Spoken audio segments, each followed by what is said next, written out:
ESPN College Football presented by McDonald's. And on a great night for football, we are here on the campus of North Carolina A&T State University in Greensboro as North Carolina A&T plays host to the visiting Hampton University Pirates in MEAC action tonight here on ESPN. And joining me in the booth, former NFL quarterback Jay Walker. I'm Eric Clemens, thanking you for spending part of your Thursday night with us and our continuing coverage of college football on the ESPN family of networks. And my friend, when we talk about North Carolina A&T, it's only really one guy you come here to watch.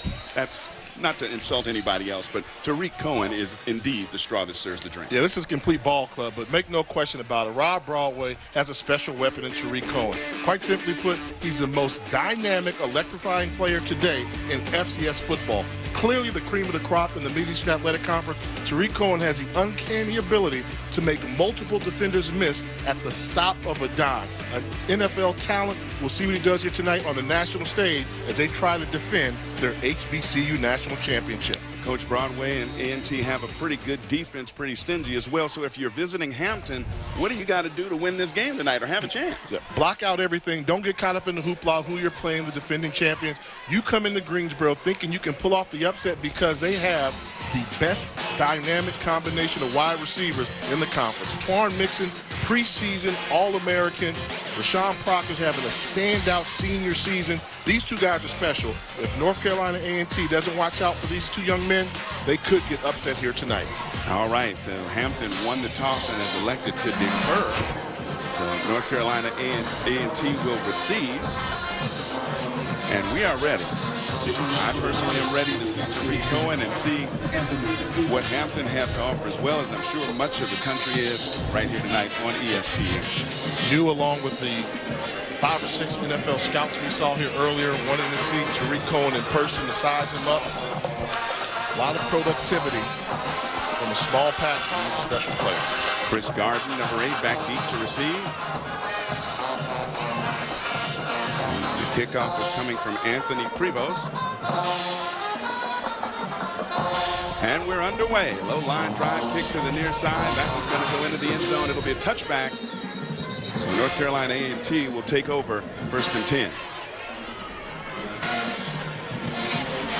And they are led out by Lamar Raynard, their quarterback, a 6'4", 176-pound redshirt sophomore, getting some final instructions. And, of course, the defensive coaches here at Hampton say they found so many different ways to get Tariq Cohen the ball. Again, like you said earlier, they got to know where number 28 is at all times. They do, but it starts with that quarterback. If Raynard can grow before our eyes, he didn't start many games last season as a freshman, but he's been battle tested. He's had a good season thus far, but for him, it's how do you get the ball to Tariq Cohen in open space.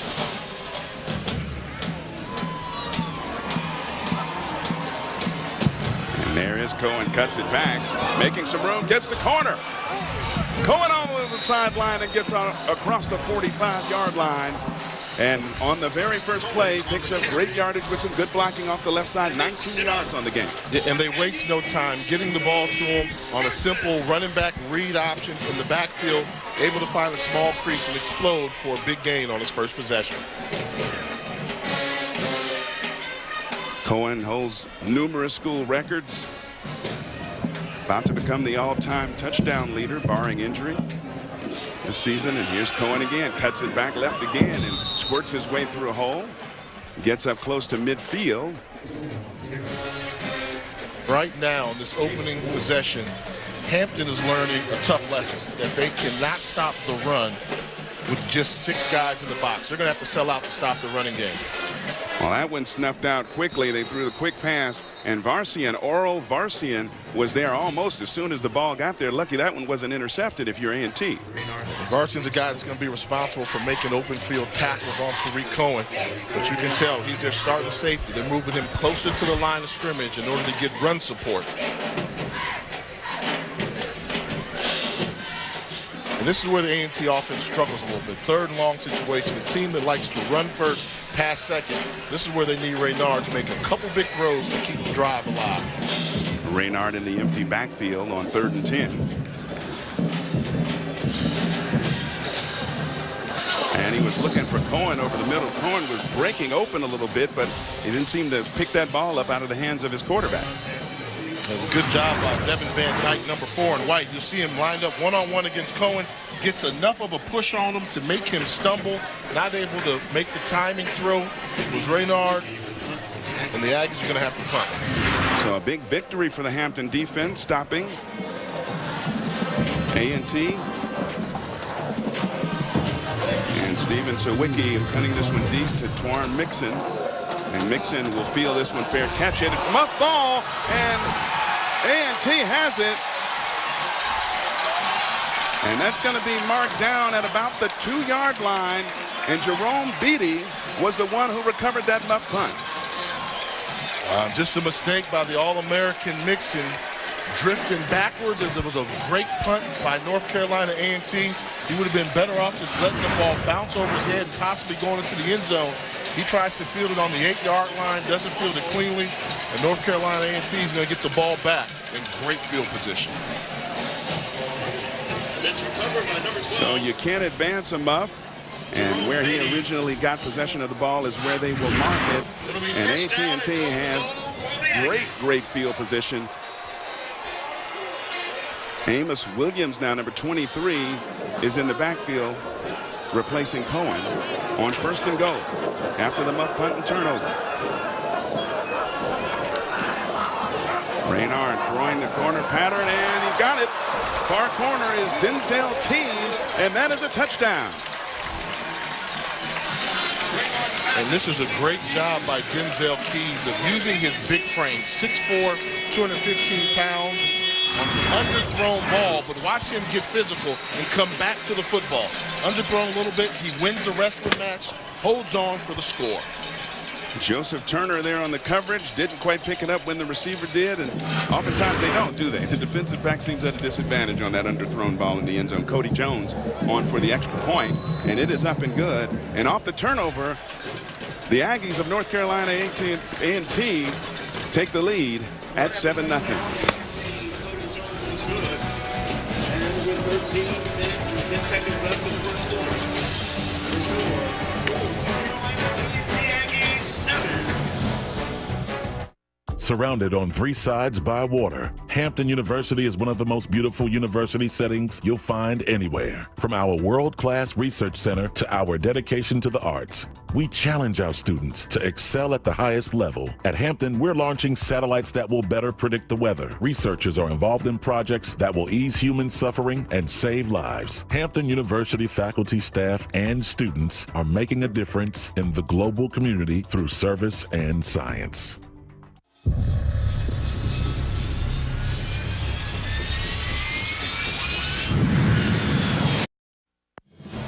ESPNU College Football is presented by McDonald's. I'm loving it. We are back at Aggie Stadium, and A&T takes advantage of an early muff punt. Goes in on one play. Denzel Keys with the touchdown reception. And the Aggies go out front 7-0. All that after Hampton appears to have a defensive victory. They do. They stop them, force them to punt the ball to them, and then make the mistake and go down by 7. You know, and if you're going to be the team that's supposed to be better than you, then you have to win all facets of the game. Offense, defense, special team, and right away the special teams from Hampton put them behind the 8 balls. They now trail on the road. Cody Jones will tee this up at his 35 and kick it to Rashawn Proctor and Ronald Bell, more deep. And this one's coming down to Bell on the near side at his 13. And Bell struggles, hog tied down by Jeremy Taylor as he got the ball out to near the 25-yard line. Got a ooh from the crowd on that one. On the body slam, and it seems like right now the special teams from North Carolina A&T, they're trying to take it to Hampton. I saw him take advantage of the muff punt, and watch how you finish off a tackle here. You get that little guy and you take him down to the ground. Good special team play by the Aggies. Connell Maynor giving his team instructions, and again, Hampton with some of the better receivers you'll find in the MEAC, and they want to try to exploit the A&T defense through the air if they can. Jay Williamson at quarterback.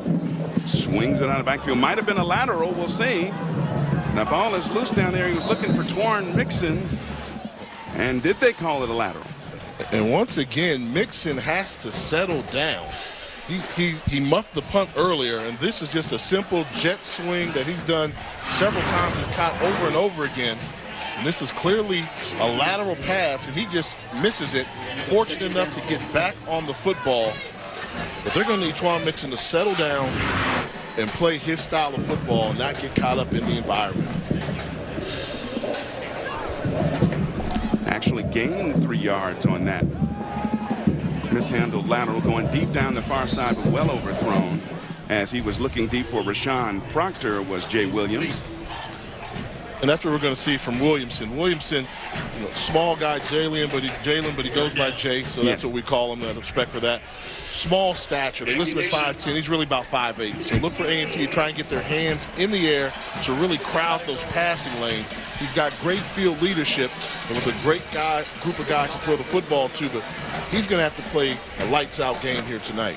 And we were supposed to measure Williamson before the game. We didn't get a chance to get that close to him before kickoff. Here's Williamson out of the shotgun and throws the underneath screen. Got some room. Rashawn Proctor, and Proctor gets across the 40 to the 43-yard line, struggling for some extra yardage. Move the change for Hampton. That's a first down.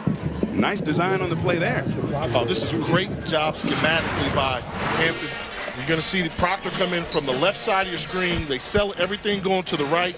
Proctor comes hard across the middle, not afraid to run and take on contact after the catch. Rashawn Proctor continues to have a sensational senior season.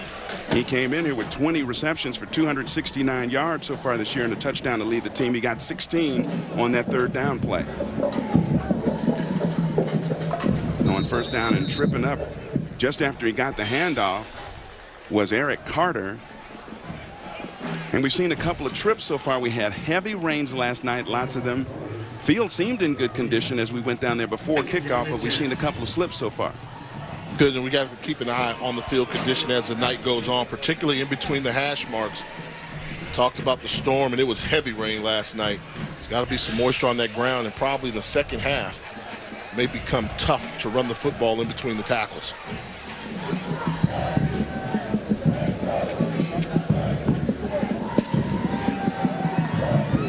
Williamson off the rollout, fires. We have a flag down on the play. The pass is incomplete at about the 45-yard line of A&T. He was looking for Shaquem Alonzo.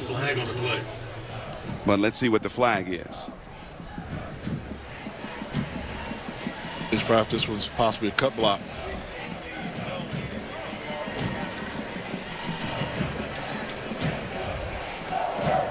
Personal foul. Hands in the face. Offense number 56. 15-yard lead. Repeat second down. And so on the center, Michael Young, coaches call him their best offensive lineman, a 6 foot, 266-pound senior out of Atlanta. And Young, he was fired up. Before the game, we were down there, and he was talking, saying, hey, bring me your best defensive line. I'm going to wear him out. And we talked about Connell Maynor, who's having a homecoming of sorts back here in Aggie land, where he started quarterback for a couple of years. One of the greatest quarterbacks in the history of North Carolina A&T football. Alan Hooker may have something to say about that. Play clock winding down. Got to hurry, and they get it off. Williamson buying himself some time and has a man downfield. It's Rashawn Proctor again, and Proctor gets across midfield, or right at midfield, before he goes out of bounds.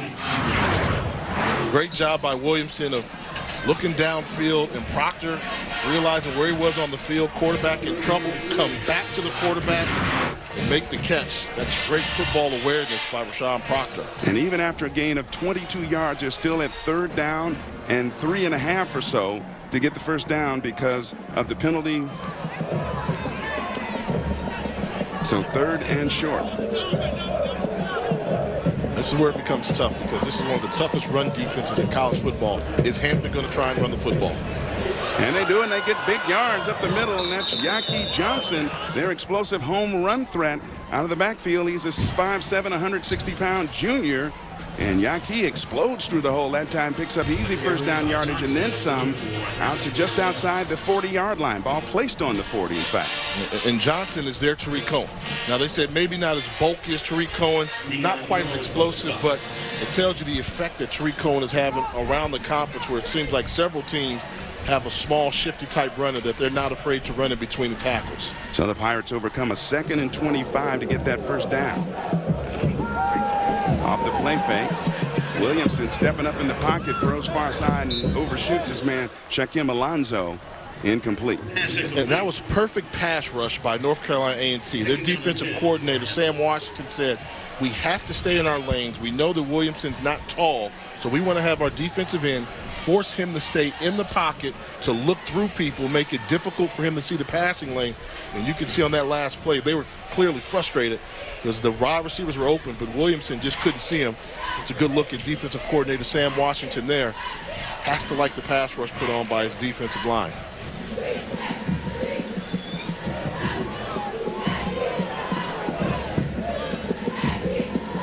Play clock winding down. They get it off again. The pitch to Aggie Johnson.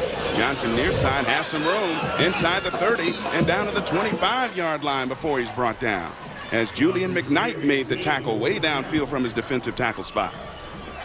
Why was this play able to work? Take a look at Ryan Gold right here. Watch him get the seal block on the end. That allows the running back to get outside. Great job by the tackle. Going outside, then back in. That's the block that sprung him, and good wide receiver blocking down the field by Proctor. And the Pirates keep the drive alive. 14 yards on that play for Aggie Johnson on the quick pitch.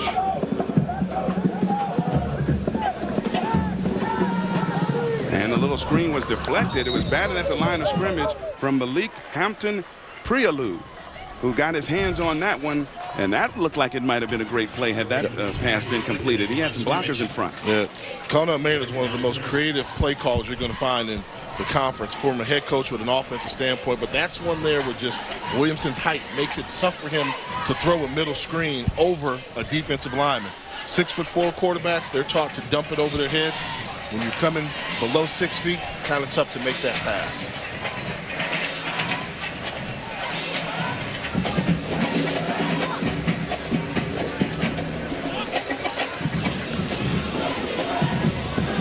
Clock winding down, and they had to take a timeout. Timeout, Hampton University.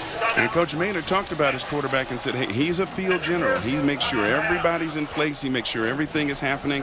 Obviously, he saw something he didn't like there, and they had to take the timeout. And that's what you give the quarterback with 3 rims, whom you trust, who's been in the offense for a while. If you see something fishy, call timeout. Let's talk about it on the sideline. Since 2006. Week 5 in college football marks the first time since 2002 that there's 3 AP Top 10 matchups, and we'll have all of them for you. Starting Friday night, 9 Eastern on ESPN. That's tomorrow with Christian McCaffrey, number 7 Stanford, taking on 10th ranked Washington. And Saturday, Wisconsin in the Big House to battle number 4 Michigan. And then the one I want to see, 2 Heisman candidates at quarterback, Lamar Jackson, Louisville, Deshaun Watson, Clemson at Death Valley. All 3 games streaming live, ESPN app, and watch ESPN. Everybody wants to see Lamar Jackson play. We've seen him a couple times. But I want to see what Deshaun Watson's going to have to say about that. Yes. You know, he was everybody fell in love with Watson last year. He's going to have something to say about that football game. It's going to be a great Saturday football. Second down and 10 for Hampton.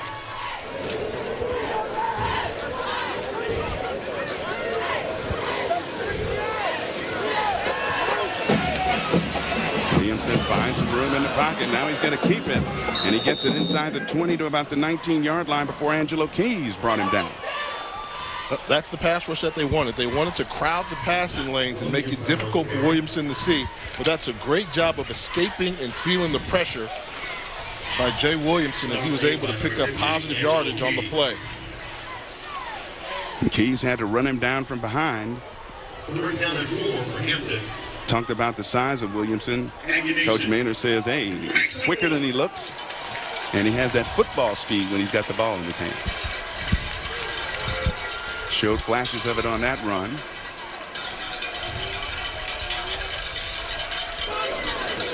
And the play clock wound down a lot again. And on the keeper, Williamson doesn't get much that time. as he's brought down by Lorenz Suttles after a very short pickup. That was tough on random zone read, and see the intensity on Coach Maynard's face. Thought they should have picked it up, and what do you choose to do here? I think you take points if you have faith in your kicker. When you're on the road, don't get caught up in the emotion and go for it here on 4th down.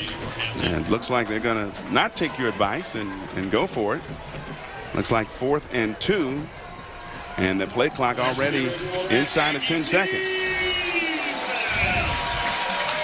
They may try and get him to jump off sides. Pitch to Yaki Johnson, far side, and that second effort just might have gotten it for him. Lorenz Suttles was the first person to hit him, and then the cleanup was Tard McCoy. It depends on the spot. Yeah, I thought get the first McCoy down. Cleaned that up well. Stopped his momentum in the tracks. And that was great run defense by North Carolina A&T. And when you're on the road, you take the points. You don't make the emotional decision. We'll see if that's going to come back to Hope Coach Maynard as the Aggies make a stop on 4th down, 7-0, North Carolina A&T.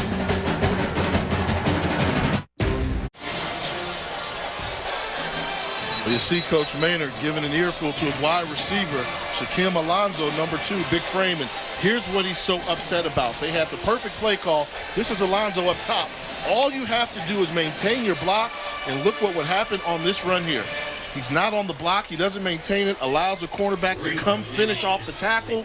They fall a yard short and ends the drive. And it's paying attention to detail are the things that you have to do when you're trying to pull the upset on the road.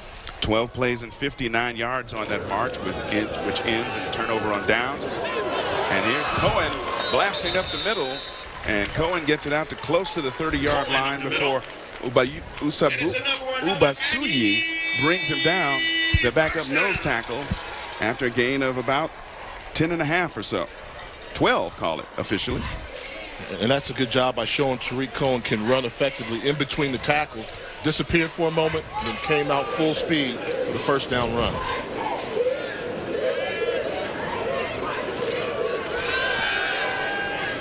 Raynard swings it. And on the far side before he goes out of bounds is Tariq Cohen on the catch. And that's what you have to do. I think that's what the scouts want to see, that he can run routes out of the backfield, make the catch, make a defender miss. That's good team defense by Hampton.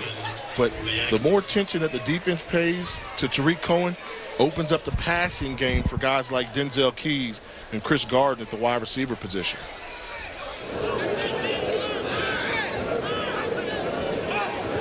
Now quarterback in motion, a little wildcat. Cohen trying to find some room and is tripped up before he can get anywhere.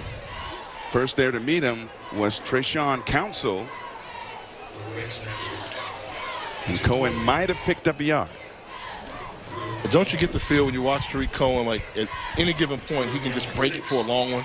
You know, we call those edge of your seat type runners. And he's a guy that keeps you on your tiptoes just watching the game because of his explosive game breaking ability every time he touches the ball.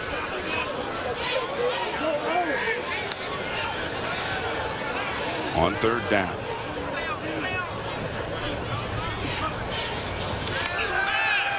Raynard throwing near side, has his receiver, Elijah Bell, who they love.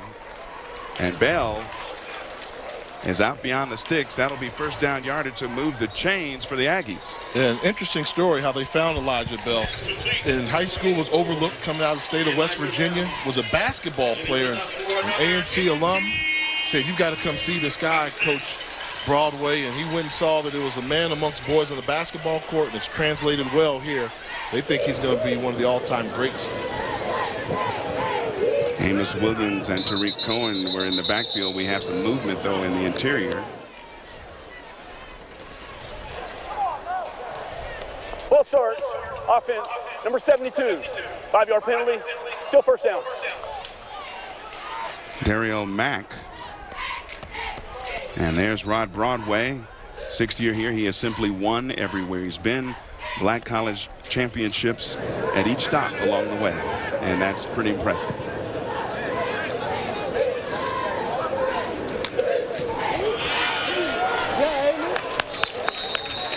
And that's Williams on that carry. You talk about the success that Broadway's had, as you were mentioning, the HBCU National Championships. I think his best body of work has been here. He took over an A&T program that was having APR issues, only had 35 scholarship football players, and in a short time frame made them competitive and then ultimately champions. Cohen stopped right there in the backfield. They knew that was coming. Stephen Smith was back there as soon as he got the ball and threw it for a big loss. 5 yards lost on that play. That's a great job. You see him playing the outside contain, and that just means you don't allow anything to get outside you. Stephen Smith, the defensive end, in that 3-4 alignment, had to stay home, show great discipline. Nowhere for Tariq Cohen to go. Cohen off the field on that 3rd and long. Marquell Cartwright in to replace him on 3rd and long.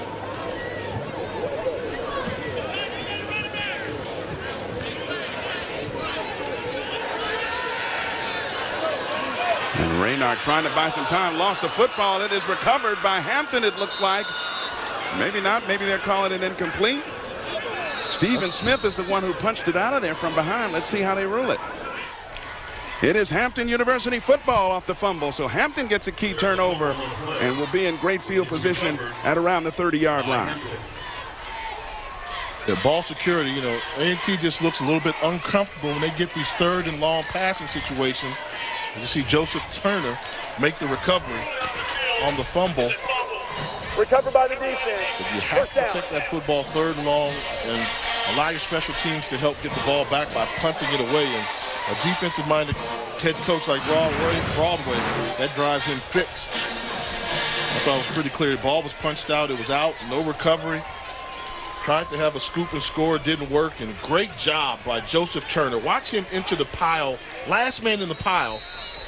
But yet, look at the hustle. He comes. He's the last guy down on the ground. But he just wants it more and out-wrestles 2 Aggie defenders, offensive players who come away with that football. Looked like it was between the legs. One defensive lineman down at the bottom of the pile, and he came out and got it. And Joseph Turner. Tyler Holmes was the first guy trying to pick it up and run with it, and he couldn't hold it. But thank goodness for him, the teammate was there to recover the fumble and give Hampton a big turnover in the game, as the officials are going to review it and make sure. What can the review be? I mean, I thought the ball clearly came down.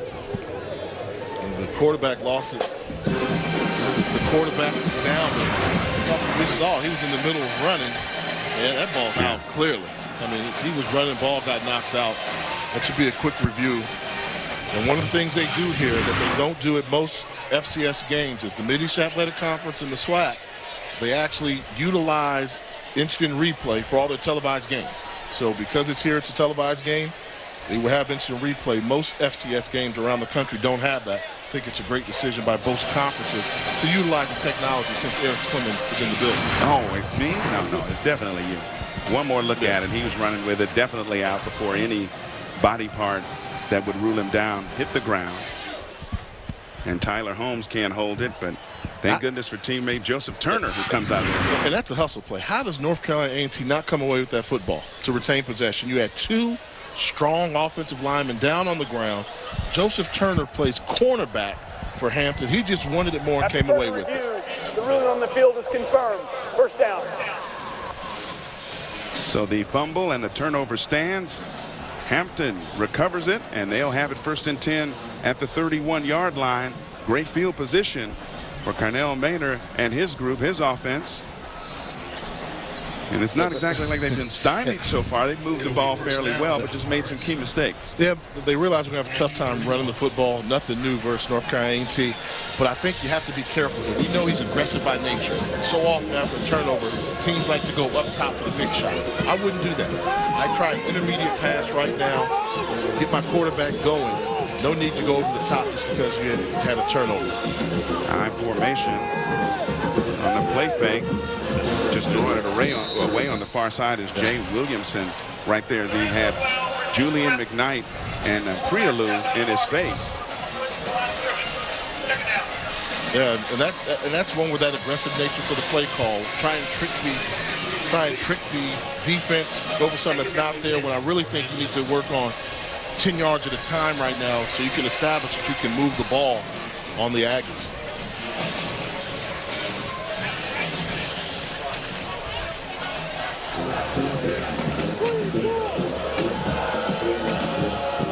Look out. Williamson, dangerous pass through a bunch of gold shirts on the far side of the field as he found Shaquem Alonso, but not for much, as at least 3 gold shirts were there led by Tard McCoy to make that tackle immediately after the catch. I mean, just talk about reading your scouting reports. They came out in this bunch formation, go around the would-be blocker, and look at the number of yellow jerseys swarming to the football. I'll tell you, Rob Broadway gets a lot of credit, and he should, but Sam Washington, the defensive coordinator, he's good enough to be a head coaching job himself because defense wins championships, and that's why North Carolina A&T was a national champion last season. Clock winding down toward 5 seconds as Williamson looking near side, has a man open, and has got him. Makes a move just about at the 20-yard line as Dakar Harvell, and he gets inside the 20. That'll move the Sticks first down yardage on a big third down play for Hampton. Yeah, and just too much cushion there. I mean, they swarmed to the ball right away, and he was able to pick up 1 yard enough just to get the first down, but gave up a little bit too much, keep everything in front of you, but hard fought run after the catch by Harvell to get the first down for Hampton. So on 3rd and 11, they pick up 12 to keep the Sticks moving.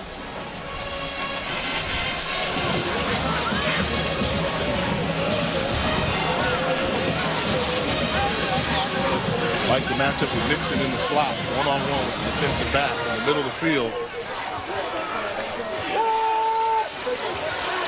Running out of time. Williamson has to throw that one in a hurry, and he skips that one in. We got a flag down on the play, however, as he was looking for his tight end, Jack Willenbrock. They kind of short hopped that one.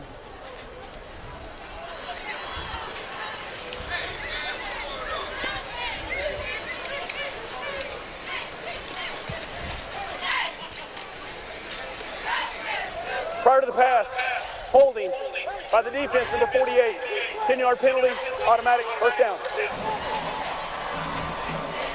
Jeremy Taylor charged with the holding on that play. It'll be first down and goal to go for the Pirates. That'll be interesting to see what play selection they try and dial up for Hampton. Haven't established that they can run the football yet against this North Carolina A&T defense, and counting on a lot of quick plays to wide receiver bubble screen. See if they go with the one-on-one matchup down at the bottom of your screen. Throwing far side, dangerous pass as he finds his man over there, Rashawn Proctor, on the far side of the field, and gets the ball a gain of about 2 yards on that quick pass to the outside.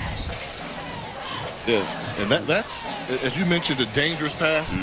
The risk reward is not there. I mean, you're going to throw the ball all the way across the field for a 1, maybe 2 yard pickup where that ball could have been intercepted. It hung in the air a little bit. Marquise Willis was there over on the coverage, and it seemed to take a long time to finally get its target over on the far side of the field. I like the matchup on the bottom of your screen, and maybe they're trying to set up. This is the matchup I like right here. You've got a 6'4" wide receiver against a 5'9" DB. That's Eric Carter on the play up the middle, and he's brought down almost immediately. It'll be Marquise Ragland's going to be in the middle of that number 90. Anytime you see Ragland, he's the guy responsible for stuffing the run for North Carolina A&T, one of the best in the conference, 5th-year senior. When you talk to him, Mr. Consistent, he's the reason why they're always one of the best run-stuffing defenses in the country. Even Coach Broadway, who doesn't strike me as a guy who's easily impressed, called him the man on the defensive line. That tells you the respect he has for Marquise Ragland. 3rd and goal. And we got some movement in the interior of the line. It's going to be a false start. Looks like Donovan Johnson. False start, offense number 76. 5-yard penalty, still 3rd down. Johnson, the 6'2" junior, moved a little bit early. In this situation, does that change the play a whole lot, being 5 yards further out? Does it give you advantage, a little more field to work with? Gives you more real estate. If you want to throw the end zone, more room to work. Williamson has a man open in the end zone. He was looking for Rashawn Proctor, led him a little bit too far, and Proctor could not come up with a diving effort. And that's on the quarterback. Yeah. I mean, he's wide open. In the red zone, you're not going to get any more open than this. You see him. They fake the bubble screen. The cornerback bites. Nobody in the end zone around Rashawn Proctor, and Williamson leads him too far up the field. That's just a miss. Missed opportunity to put a touchdown on the board. And this is Anthony Prevost attempting this one from 29 yards out.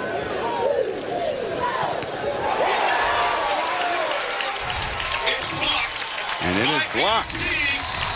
It looked like Malik Hampton Prialou got a big hand on it. And a block kick, and Hampton is still not on the scoreboard. Self-inflicted. I mean, missed the punt, missed a wide open wide receiver. And I just think that kick didn't have a lot of trajectory on it. It was almost like he kicked him in the back, kicked him in the chest.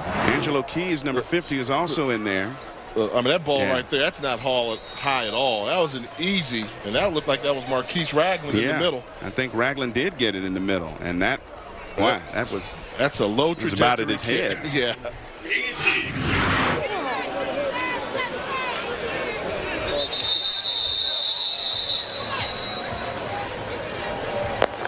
The ruling on the field is a blocked field goal, never crossed the line of scrimmage. Previous play is under review. I mean, the recovery didn't end up resulting in a first down, so. The ball never crossed the line of scrimmage on the block, so I guess they're reviewing it to find out where they should spot it. As time is almost out in the first quarter here, but they may reset the clock as well. One more look at it. Well, it was blocked at the line of scrimmage. But, I mean, you know, that's nitpicking a little bit, trying to see if the ball technically crossed the line of scrimmage, and the ball was recovered about where it was blocked. So right. We're talking a yard here either way. I don't think it's going to make much of a difference.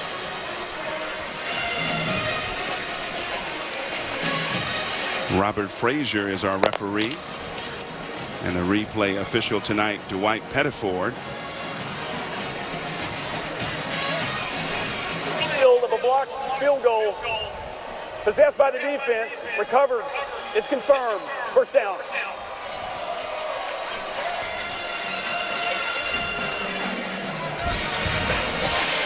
So unless we have a penalty, this will be the final play of the opening quarter. Hampton 2 red zone trips. We got the turnover on downs and the blocked field goal. So they don't go on for the field goal the first time they're down there and come up short. This time they get the field goal blocked. Bouncing that outside with some room is Tariq Cohen. And that'll do it for the first quarter as Cohen picks up good yardage to end the opening quarter play for Coach Broadway and the Aggies of North Carolina A&T. 7-0. Aggies leading. Back with the second quarter in just a few moments.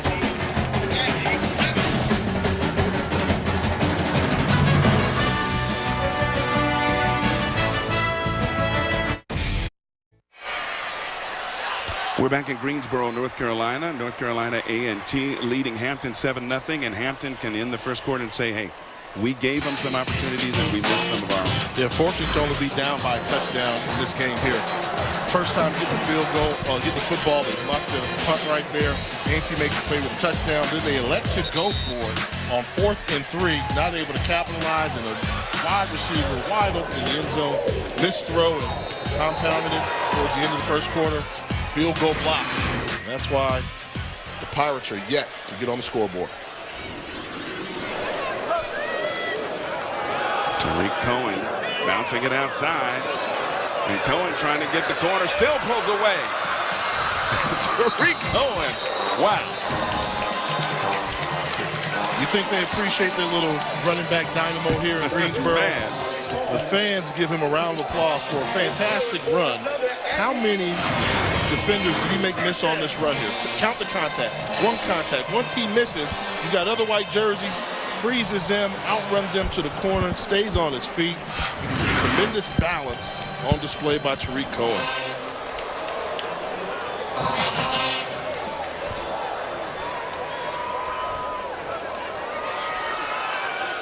Cohen again. Good yardage, spins out of a tackle off the right side.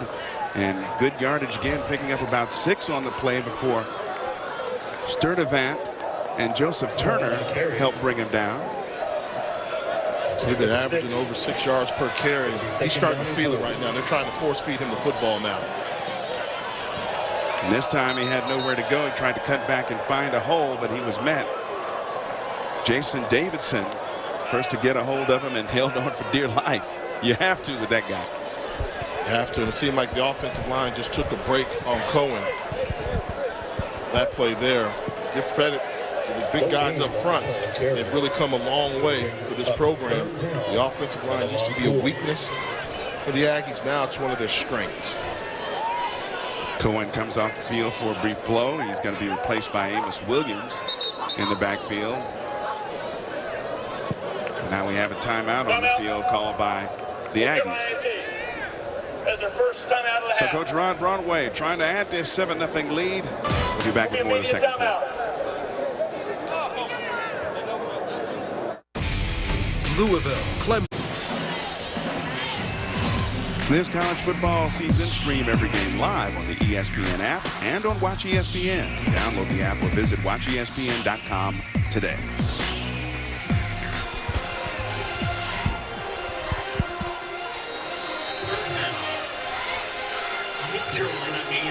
On third down, Lamar Reynard. Looking near side now, throws it along the sideline deep and going up, trying to make the one-handed catch, but we do have a flag on the play. It was Elijah Bell, but there is a flag down. Brendan Cole was back in coverage. Pass incomplete. Brings up an Aggie 4th down. Holding offense, number 70. That penalty is declined. 4th down. Brandon Parker on the hold there, which will be declined, and Hampton once again gets a win on defense and stops the Aggies. They are, because they're forcing North Carolina A&T to throw the football, and right now this passing attack for A&T seems pretty much non-existent. Not able to get the job done. Hampton's going to get the football back after another stop.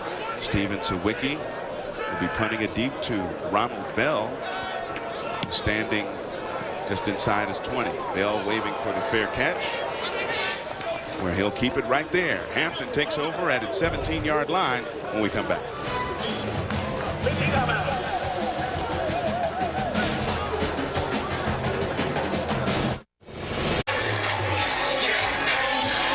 Hey, check out theundefeated.com for an amazing story on Chester Pierce.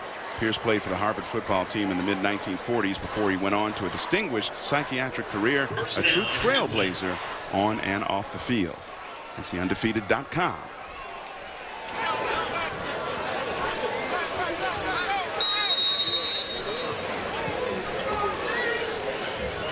First and 10 as Hampton takes over at its 17.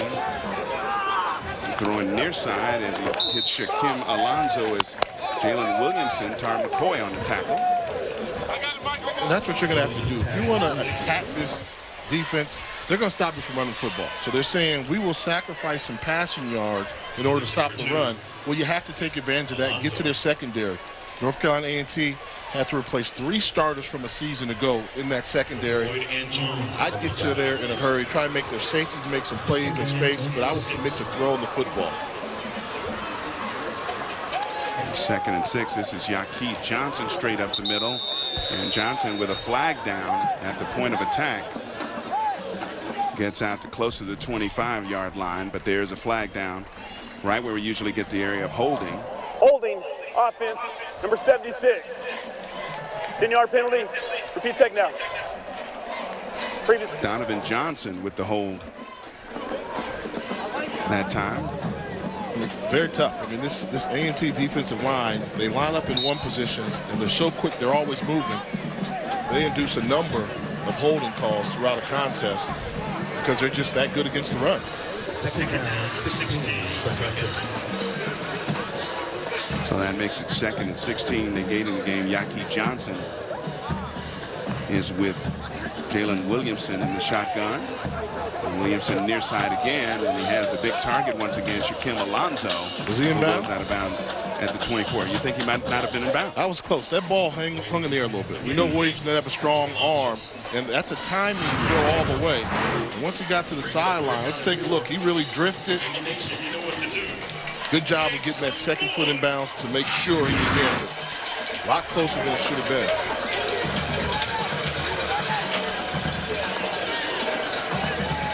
Third down and 3.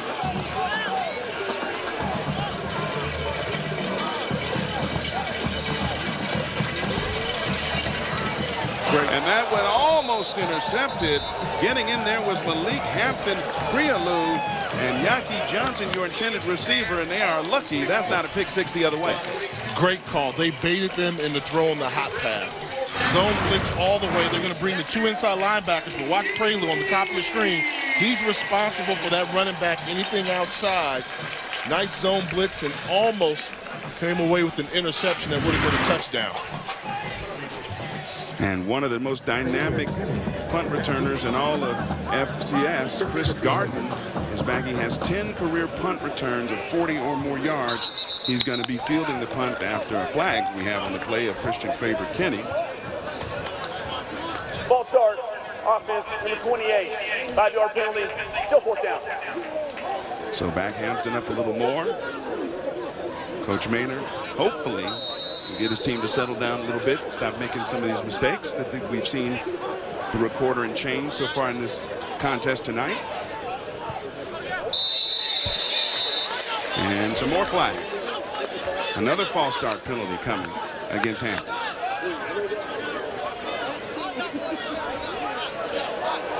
Ball starts. Offense, number 52.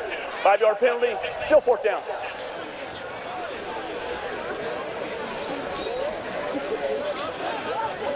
Quavius Reed,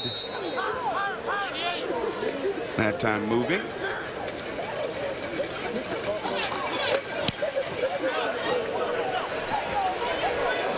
Garden feels it at his 46.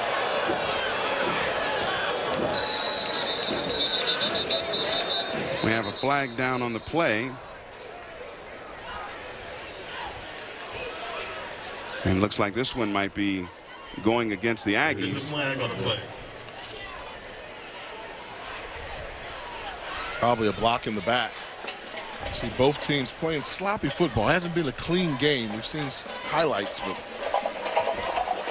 During the return, illegal block in the back by the return team, number 3. 10-yard penalty on the spot of the foul. It'll be 1st down. Xavier Griffin with the illegal block in the back, and we have a timeout on the field.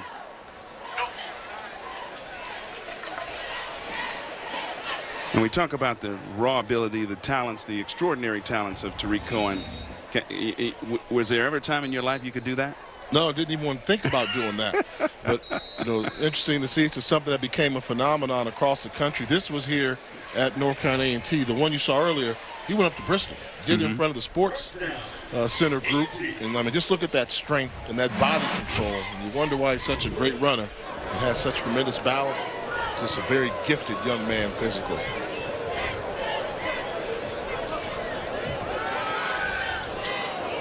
Quick pass along the seam on the near side. And he finds Deshaun McFadden on the quick hitting play for good yardage on first down. Picked up about 6. And A&T, they need to get this crowd into it. This is the home game for them. It's their home conference opener. And yes, they're winning 7-0, but this place is quiet. Advantage Hampton coming here, taking the crowd out the game. Game got sloppy, and A&T needs to do something to get that spark to gain momentum back. Raynard going deep, far side, and did he catch it in bounds? They're saying it is a catch. He looked for his big receiver, Elijah Bell. Justin Williams was on the coverage, and they rule it came down in bounds with it. This is a big-time catch by the true freshman. How does he not get recruited by University of West Virginia? I don't know. Look at the body control. Over the shoulder, puts the foot in bounds, secures the catch. They say Elijah Bell's going to be a good one, and with hands like that, you can see why the coaches are crazy about him. 30 yards on that pickup. They're gonna review it though. That's why the Previous official play came of in a and stopped. reception complete to the proper catch is under further review. Stopped it before we got the next snap so they could just make sure. You seem a little frustrated by that. Have a little flaw because I don't necessarily think it was close. I thought he did a good job clearly making the catch cleanly, had the foot in bounds. But no, you end up losing momentum. This is the perfectly thrown ball outside shoulder, secures the football, he's in bounds. The only question would be was whether that right foot or part of it was on the line, and you can't determine it from this angle. And if this is the only angle, it's got to stay a catch. Yep. That's what I think. I don't think there'll be enough to overturn it. I mean, that was just a great throw and a great catch. And that's one where if a guy's out of bounds, particularly on the visiting team sideline, and everybody's jumping up. He was out. He was out. I think the key is he secured the football,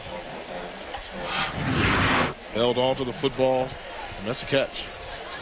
That's a big-time catch. That is a big-time catch, and again, had that big right foot in bounds, close to the line, but it looked from this angle like he got it in.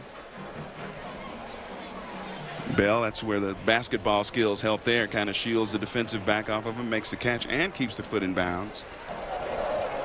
After further review, the ruling on the field of a completion stands. First down.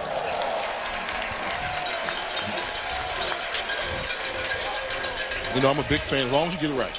And I always say that because coordinators and head coaches work so hard for these young men to be put in a position of success. The least you can do is if you have the technology to make sure the call's right, I've got no problem with it. I'm a little frustrated at times with the pace of the game, but it's all about results on the field.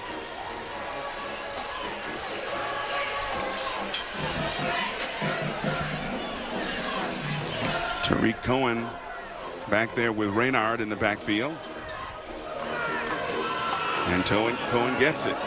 Bounces it back the other way to the right side. Cohen, a good run on first down. Behind good blocks by Parker and Mack up front. So this was tough. The helmet comes off during the run, so he automatically has to go to the sideline and sit out a play. And this is a A&T team that was banged up a lot after the game against Tulsa. They played 2 FBS schools and took some physical punishment, especially at Tulsa. And every running back on the roster was banged up a little bit, including Tariq Cohen.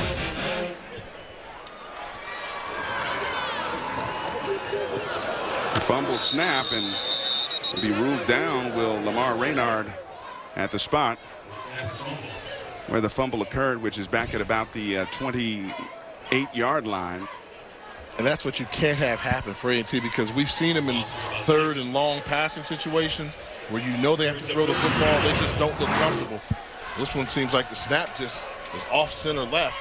You'd like to think Raynard can come up and field that ball cleanly. Instead has to eat it for a 4-yard loss.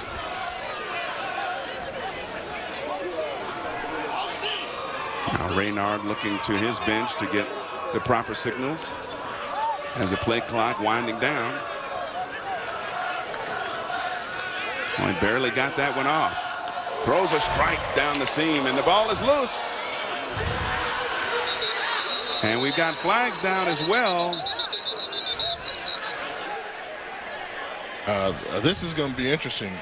I wonder if it's going to be called a hit for targeting. Clearly, the defensive back dislodged the ball from Chris Garden, who made the catch. It looks like Brendan Cole recovered it for Hampton, and Garden maybe being helped off the field here as he took a big shot after catching that one down the seam. Big hit delivered by the secondary. And the flag Hampton came in. Flag came in immediately.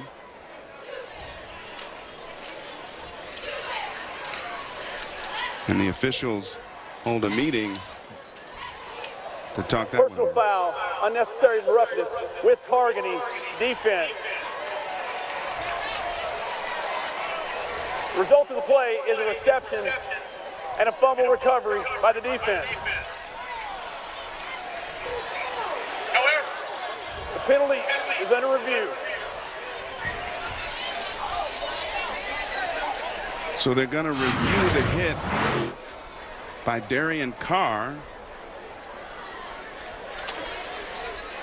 That's tough. Wow, that is. I mean, and here's what I know. I understand player safety, and he's taking on 2 defenders. He's going down. Yes, it's helmet to helmet. Clearly there is.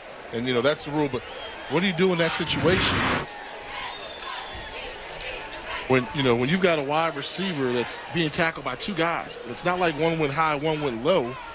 They were just coming up trying to make a tackle, and that's a tough break for Hampton. I mean, it's a curl route, leaves his feet. You know what they'll say, though? He didn't see what he hit. Look at the end of this. Watch 33, dip his head. And if you don't see what you hit, they can call that on you every single time. The best way to avoid that penalty is keep the head up and see what you hit. You get a good look here. He's looking and lowers the head. Almost misses the tackle because he lowers the head, and they're going to call him on that one, helmet-to-helmet contact. Now, another thing to talk about here, at least in theory, is it even really a catch? He comes down with it, but he doesn't appear to make any type of football move. Did they pull it out of there before he really had possession of it? As we look at the targeting rules. Obviously, the yardage is 15 yards. That's like an unnecessary roughness. They've had that for a while, but I think the key is a defenseless opponent. Anytime that the ball carrier cannot defend themselves and you take a shot on them, then they can call you for targeting. And what the replay can do is really, which I think is great, can overturn if it's a call with an ejection that shouldn't take place or a penalty. Then that's what they have the replay there for. I believe that I don't think this should be an ejection, but it's definitely a targeting penalty because he lowered the head.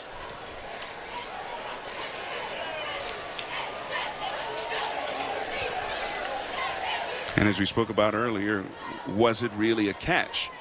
Yes, he came down with it, but never really made a football move and established total control of the ball before it came out of there. So is it even a catch?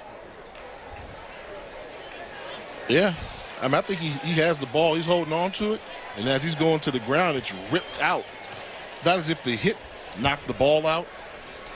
It was ripped out by number 4. Devin Van Dyke rips that ball out on his way to the ground.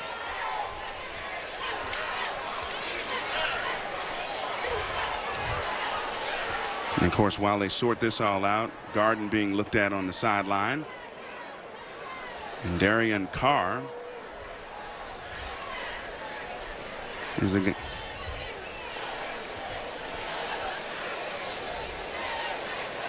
With the targeting rules, with the replay, they can overturn the penalty as well as the ejection. So the only hope you would have if you're Hampton that they overturn the penalty, then you would get the ball. But I really don't see them overturning the penalty. And I think the penalty stands, and obviously North Carolina A&T would retain possession of the football.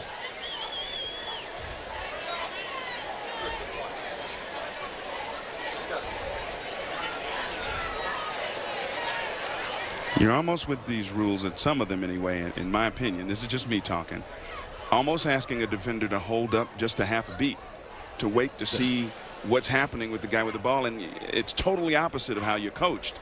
You want to react and make a play, and you're going to a certain area, and the player's head happens to be there. Yeah, and that's why I said, see what you hit. If you see what you hit, then it's hard for them to call the penalty on you.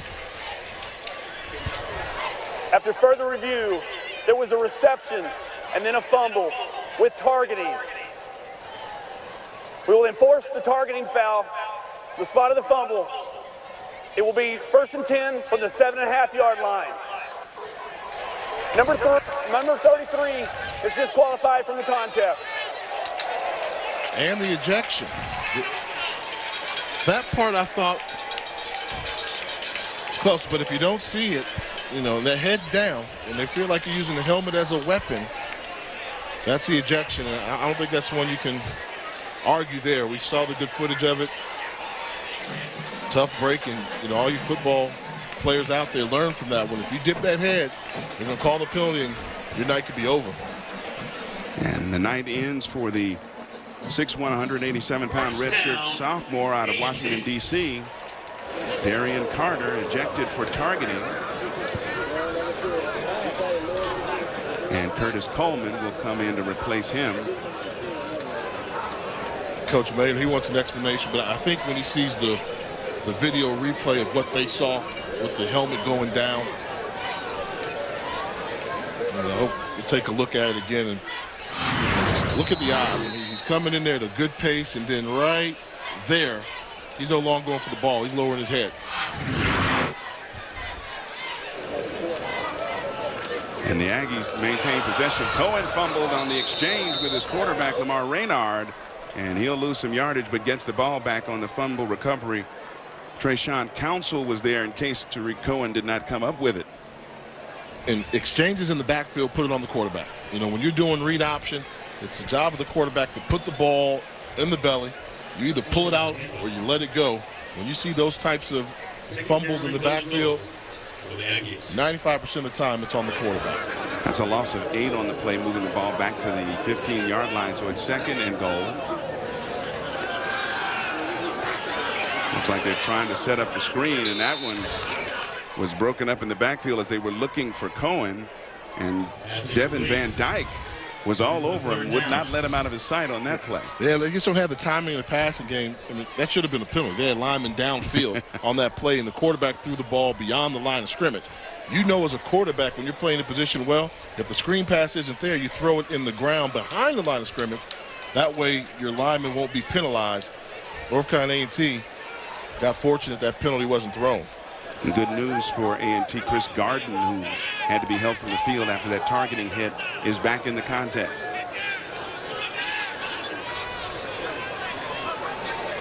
Third and goal. Almost lost control of the snap. Throw it end zone.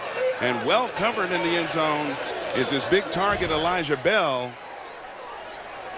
And on the coverage there to break it up in the end zone was Brendan Cole. So they know that they like to throw fade routes. So you've got the safety lined up against the freshman. Both of them at 6'2", and that's a good job by Brendan Cole, turning, recognizing where the ball was. He actually got a glove on that pass. Cody Jones will attempt this field goal from 32 yards out. He's right in the center of the field. And that one's right in the center of the goalpost as well. So the Aggies of North Carolina A&T add to their lead. It's 10-0 midway through the second quarter.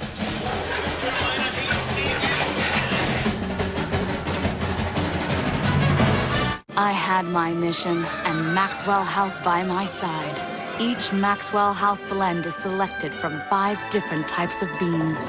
So all I tasted was victory. Maxwell House, good to the last drop. Celebrate our September fall sale with up to 60% off almost everything in the store, including executive suits and Joseph suit separates, just $199. Plus, all traveler dress shirts and sport shirts are only $39. The September fall sale only at Joseph A. Bank. I block the wind, the cold. I block the rain, noise, and smells. For a limited time, save 50% on our best cold weather suits and base layers at select retailers and scentblocker.com. I block the voice in your head that says, go home. Scent Blocker. After 162 games, it comes down to this.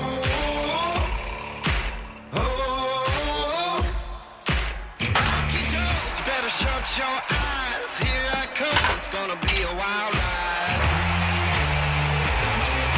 The National League Wild Card Game, telecast presented by Han Cook Tire. Wednesday at 8 on ESPN and streaming live on the ESPN app and Watch ESPN.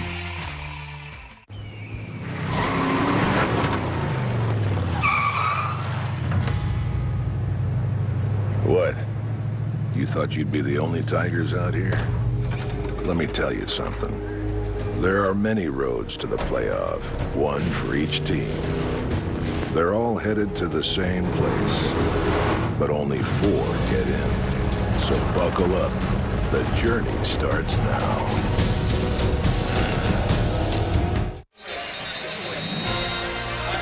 On Friday, we've got another postseason Major League Baseball impact game for you. Big Papi begins his final regular season homestand with the Red Sox as they take on the Blue Jays. The Sox trying to lock up some home field advantage throughout the playoffs, and the Jays looking to clinch one of those wild card berths. Rick Porcello, who leads the majors with 22 wins, gets the start for Boston against 99 Marco Estrada. 7 Eastern on ESPN2. Also streaming live on the ESPN app and Watch ESPN. Proctor and Bell back deep to receive the kickoff of Cody Jones, as the Aggies are out to a choppy and somewhat sloppy 10-0 lead so far, but I'm sure Coach Broadway and company will take it.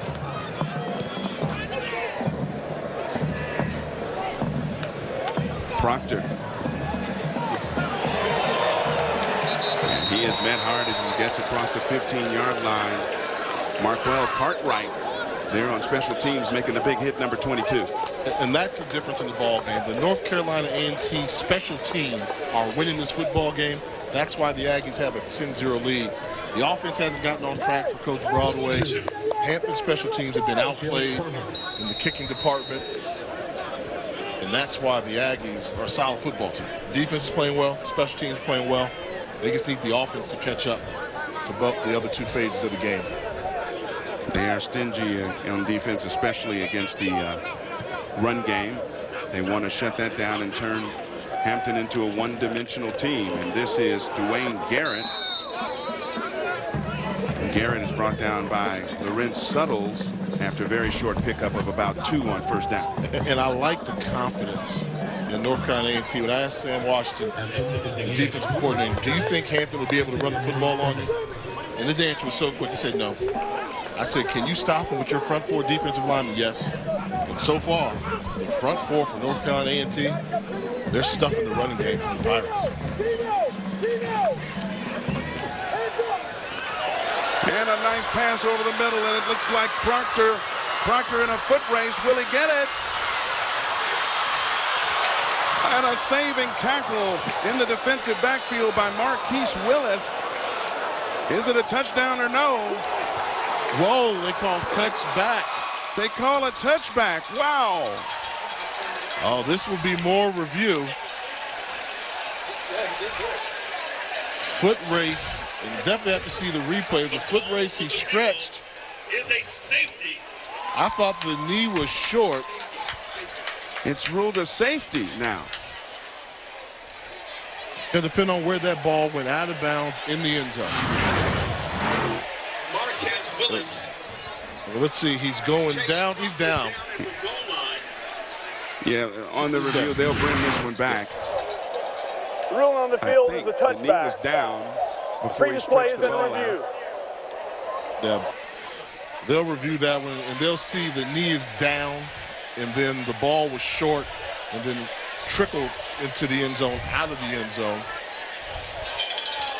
But I don't know how you rule it a safety, even if it counted. Well, if it goes around the pylon and out of bounds. Yeah, I think he's clearly down. And then they're going to have to take some time to see where the ball was spotted. Knees down there on the 3, right, but look where the ball is. But the ball's probably on the 2-yard line. I would say when the knee goes down, the ball's on the 2-yard line, I'm guessing. So that wouldn't be a safety. That would be a touchback, correct? Yeah. So, but give credit. They took advantage. They caught North Carolina A&T in a run, stop, and blitz. Man-to-man coverage on the outside. And we keep talking about Rashawn Proctor's having a fantastic senior season. And that was a good job of beating him one-on-one and almost winning the foot race to get into the end zone.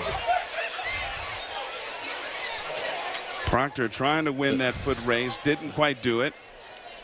and lost that ball just as he was going down trying to dive for that pylon.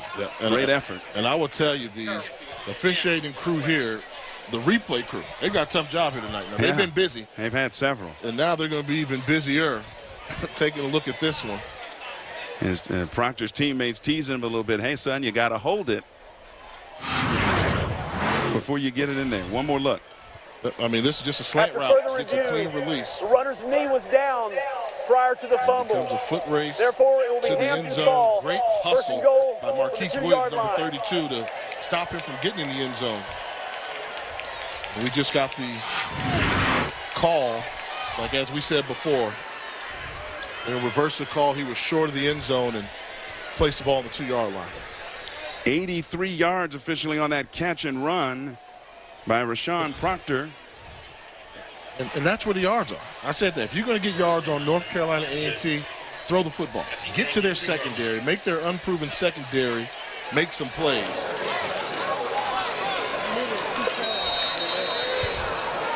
So first and goal.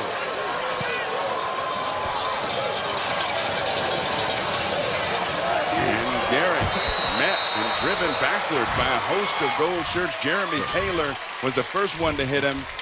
And he didn't get much, if anything at all. No, you have to spread them out.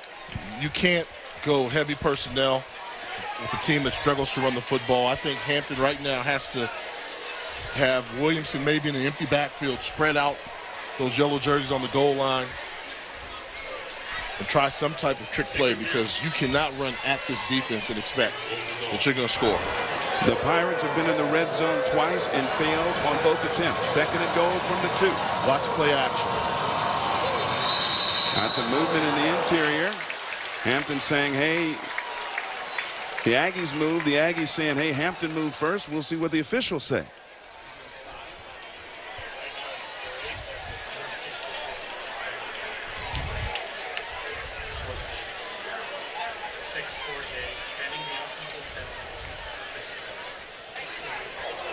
Offsides with contact, defense, number 92.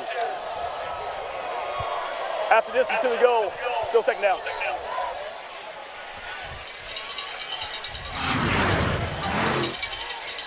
Call it on number 92, right in the middle of your screen. I wasn't on 92.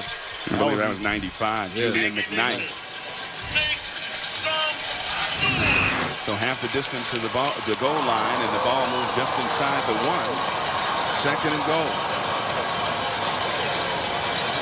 Eric Carter dips outside. Will he get the corner? No! What a play in the backfield. Jeremy Taylor coming up to make the tackle. Taylor played the best game of his career versus Kent State. In that game, he had 5 tackles for a loss behind the line of scrimmage, and you see how the ability is there. Running back Eric Carter trying to bounce it to the outside. Taylor with a fantastic tackle to add to his tackle for loss on the season. Aggie Nation. You know what that means. And a new quarterback, Brandon Cox, has been brought in the game, number 8, transfer out of Utah. He's left-handed, and he's the better runner out of the 2 quarterbacks. And play clock winding down, and they got to take a timeout. So they bring in the new quarterback and can't get it together before the snap, so they're going to have to take a timeout to talk about it on a big 3rd down and goal here with Hampton down 10-zip.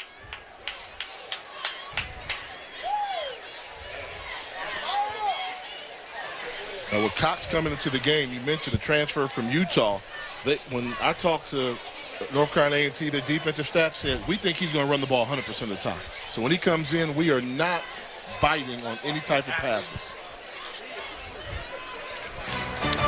Week 5 in college football marks the first time since 2002. There's 3 AP Top 10 matchups, and we are going to have all of them for you starting tomorrow night, 9 Eastern here on ESPN, with number 7 Stanford at Husky Stadium to take on 10th ranked Washington.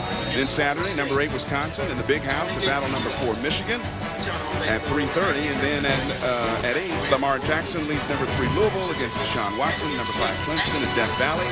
All 3 games also streaming live on the ESPN app and watch ESPN. We got flags down on the play. It'll be a false start, looks like, against Hampton. False start. Offense number 68. Now you have to change quarterback. Still 3rd down. You know, you have on the 5-yard line, you can maybe run pass option. 10-yard line, you go back 5 yards. They're thinking you have to throw the ball, so I think Cox is going to leave the game. They're going to bring Williamson back in. That's correct. And that's the 4th false start penalty of the game against the Pirates of Hampton.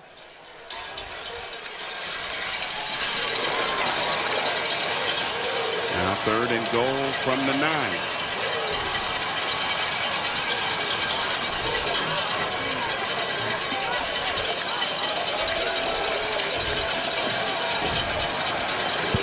Play Clock winding down again. Will they get it off? They just did. Has to throw it in a hurry. End zone. Bobbled. Is it intercepted? No, it is incomplete. He was looking for Shaquem Alonso, and Tard McCoy was there to break it up. And so it'll be 4th and goal. We'll trying to go for the matchup. 6'4" versus 5'9". Put more air on that ball so he can jump and not drift and try and make the catch.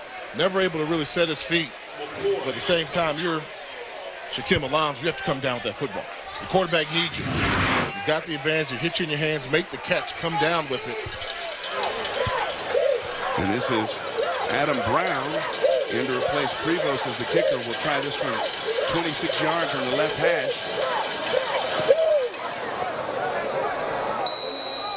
And that one is through and good.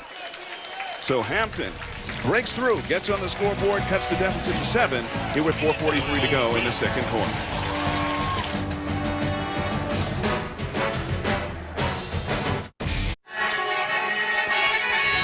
Back in Greensboro, North Carolina, the Aggies of North Carolina A&T leading Hampton 10-3. Hampton finally gets rewarded on a trip into the red zone after a lot of stuff happened that looked like it was working against them. They finally get a field goal. Yeah, but let's ask ourselves the question. Hampton has the ball 1st and goal, and they walked away without a touchdown. And this is what they're playing for right here. North Carolina A&T making their first conference game right now, trying to repeat as conference champions. North Carolina Central, Hampton, Morgan, Savannah, and South Carolina State have all won one already. You want to talk about your school there? You talk about the academic institution on the bottom. Okay. Yeah, Howard University. We're academics this year and always will be. Adam Brown kicking off from his 35. Chris Garden back deep to receive.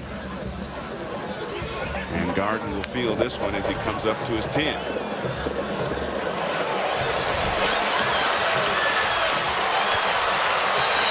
Sorry, not Garden. It was Amos Williams. Williams got that one and got good yardage out across the 40-yard line, about the 43. But here's, we talked about momentum that you need in this game. So Hampton got the big play. They got the ball 1st and goal on the 2-yard line. A&T's defense, great stop, forced him to settle for a field goal. Now great special teams play. So you can almost say that field goal attempt, even though they put 3 points on the board, may work against it because I feel like the Aggies have built some type of momentum here late in the first half.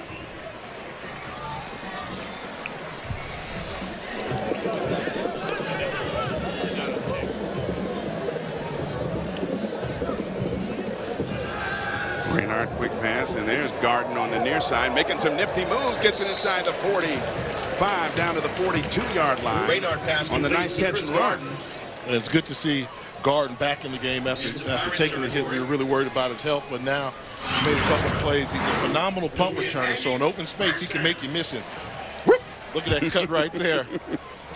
Leaving number 34, Chaka Diarsuba, in his tracks. Same play. Garden again on a quick swing pass out to the near side, gets it inside the 40 to the 39-yard line. Radar pass again complete. And right now they're just trying to soften them up. So the moment you start paying attention to the wide receivers, and Tariq Cohen's going to hit you for a big one.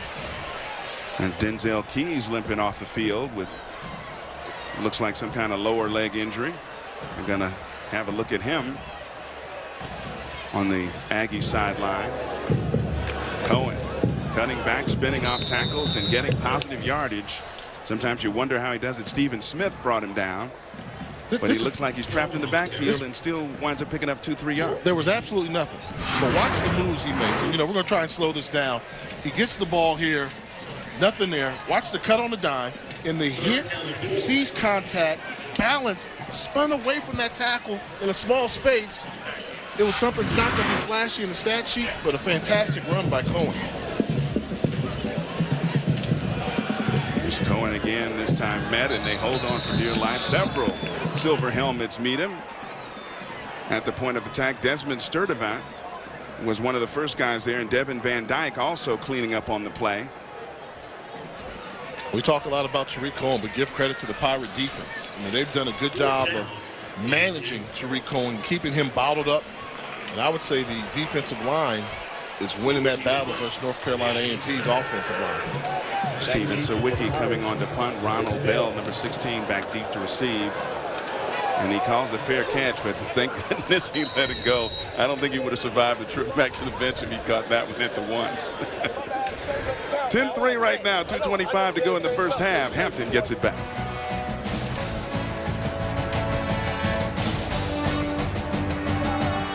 In the Mid-Eastern Athletic Conference, we believe the game of life shouldn't be a game of chance. That's why we're taught to work as hard in the classroom as we do on the field. Because you're not just playing for the trophy, you're playing for the ultimate prize, your future. The Mid-Eastern Athletic Conference, 13-member institutions, 16 championships, 1 goal, educating student athletes for the game of life. I was on heroin. It was oxys for me. I used crack cocaine. Every hour, 13 people die from drug or alcohol abuse. Don't kid yourself. Addiction is an epidemic. We all know what happens when you don't deal with addiction. Someone dies, or even worse, they hurt others. Addiction is a disease. We are the Addiction Network. And if you've been trying to quit your addiction to drugs or alcohol without any luck, then you need to call the number on your screen now. We'll connect you with someone who's been where you are. You can't beat addiction on your own, so make the call now. The call is free, the consultation is free, and the referral is free. If you have private insurance, your treatment could be covered with no out-of-pocket cost. So call the Addiction Network now. Get the help you need. I wish my family had insurance. I could have got the best help available. We're gonna bring it. Hey students, don't forget to stop by Mrs. Winners. Back in Greensboro, North Carolina, Aggie Stadium, North Carolina A&T up over Hampton 10-3 here late in the second quarter. And last week, earlier in the protests of the shooting, the North Carolina A&T Choir singer during the protests. You know, should come as no surprise. I mean, this is Greensboro, North Carolina. Very active school, and this was earlier tonight during the national anthem. Cheerleaders, band members, student section, all acknowledging. You see the band members taking a knee, a couple of them. And, you know, that's kind of what you expect from HBCU. That's what it's about. I always say this is a school of Jesse Jackson. So you know they're going to be active. And a school with the Woolworth sit-in that ignited the civil rights movement back in 1960. And it has a reputation of being involved in matters of civil rights. And I like that last shot. You saw the older gentleman standing up during the national anthem. That's what we allowed to do here in America. Swing on the far side. Picks up good yardage on first down is Dwayne Garrett, who got the swing pass before he was pushed out of bounds. And with 2 minutes to go, we know Connell Maynard's attitude is very aggressive on the offensive side of the ball. Keep pushing. You're only down by 7. Your offense hasn't really clicked. The yardage is there in the secondary North Carolina A&T. Continue to go to that vertical passing game and try and find some mismatches. Williamson under pressure, gets away from one and throws it over the head of the defender. He had to get rid of it quick. He was under heavy pressure from Justin Cates in the backfield and had to sling that one away. And I was just going to say a good job that the offensive line for Hampton has done at protecting their quarterback, and then, of course, Cates comes and breaks it. But if they can get some time in the pocket, I'm seeing wide open wide receivers running the secondary for North Carolina A&T. And they thought Hampton thought they could exploit the A&T secondary if they gave their quarterback, Jay Williamson, time to pass the ball. Third down, and that one deflected right out of his hands at the line of scrimmage. Big Kenneth Melton, 6'2", 220-pound redshirt junior out of Elizabeth City, North Carolina, got in there to put a hand on him. And I just don't know if that's a play that you can run with a 5'8", 5'9" quarterback. Middle screen, second time tonight we've seen him do it. Look how easy it is for the defensive lineman to bat this ball down. I mean, he's right there. I mean, he didn't have to leave his feet. And that's just a tough throw to ask Williamson to make. And the incompletion stops the clock as well. Chris Garden, who of course we saw leave the game earlier on that targeting play, is back deep to return this punt. of Christian Faber-Kenny. And they smartly kick it away from one of the nation's premier punt returners in FCS. Came into the game averaging almost 23 yards per punt return. That's amazing. 23 yards per punt return. So no wonder they kicked it away from him. The Aggies will get it after the 36-yard punt. You talk about Gardner with that 23-yard average on punt returns. That's why Tariq Cohen doesn't return kicks. So Coach Broadway says it's tough for me to take an All-American punt returner out just to get Tariq Cohen some looks. I know he can return kicks very well, but until Gardner loses the job, it's going to be tough for Cohen to get back there and get some punt return opportunities. A&T with 2 timeouts left. And a minute 35 to go here in the first half. The Aggies leading it 10-3.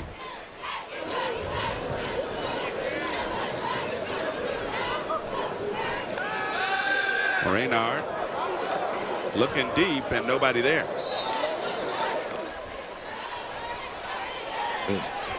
Malik Wilson might have fallen down trying to run the route. And they're going to need Lamar Reynard to play better. You got to find some open receivers. I mean, this team is good. For the first time in school history, got a victory versus an FBS opponent. And Reynard played well in that game. Threw for 240 yards, and Tariq Cohen had 250 multi-purpose yards. They're going to need consistency where they have to have a viable threat throwing the ball down the field.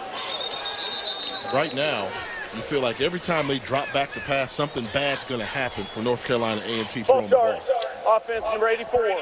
5-yard penalty. Still second down. That false start on the wide receiver, Elijah Bell. Second down 15 for A&T. Tariq Cohen right now out of the game.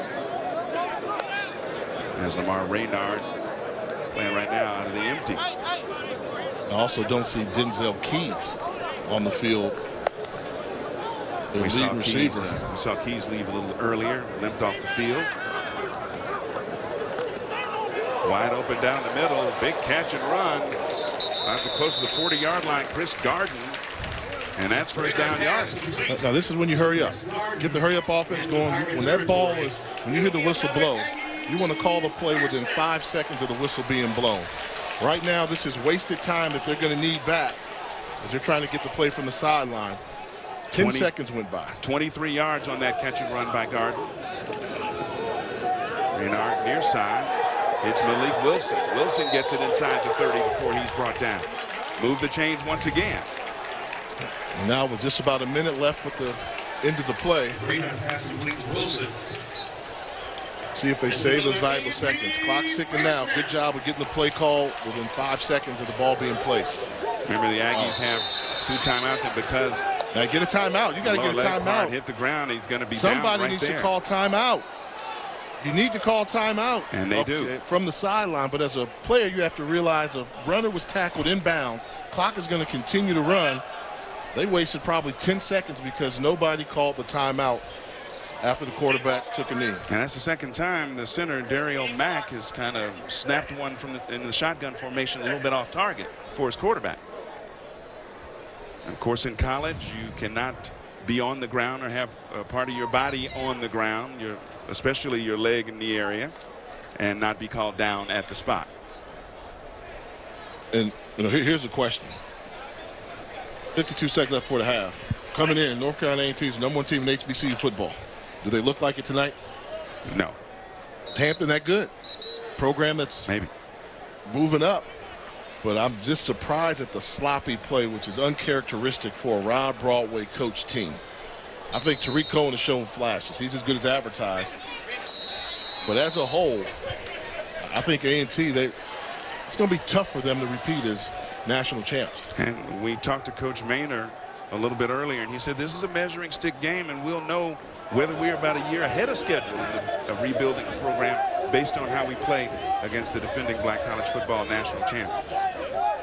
Second and 16. Near side, and Malik Wilson once again, but does not get out of bounds. Clock continues to run. And see, because of that, you got to burn another timeout. So now they're out of timeouts, and now because of the mental errors. When you make the catch, you're supposed to turn, get to the sideline, get out of bounds, use the clock, but just not sharp when it comes to the passing game. Watch this. When the catch is made, spin out of bounds. He goes inside, tries to pick up an extra yard.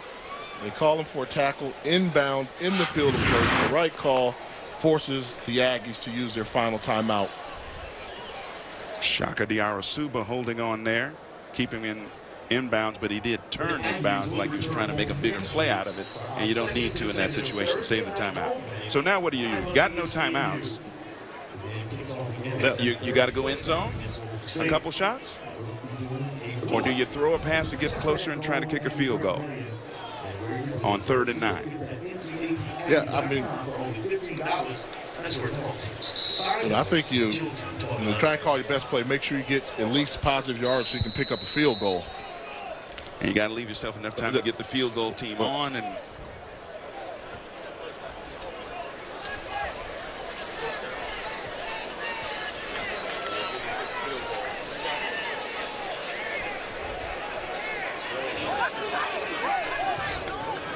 Cody Jones.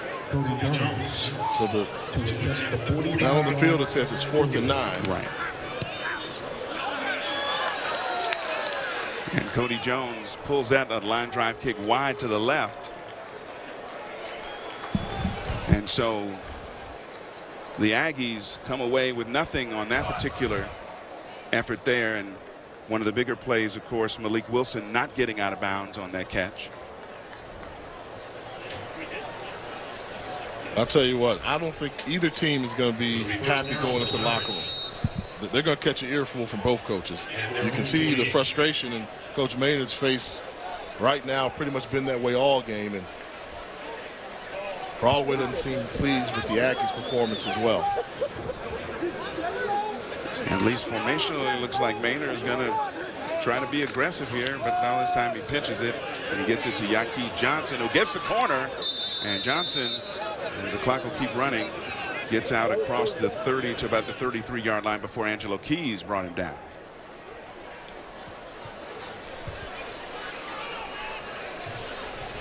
Hampton University. Well, Hampton takes a timeout. Timeout of the half.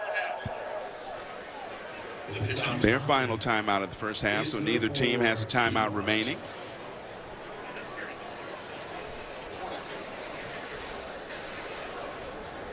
Well, just got confirmation that when A&T went for the field goal, it was 3rd down.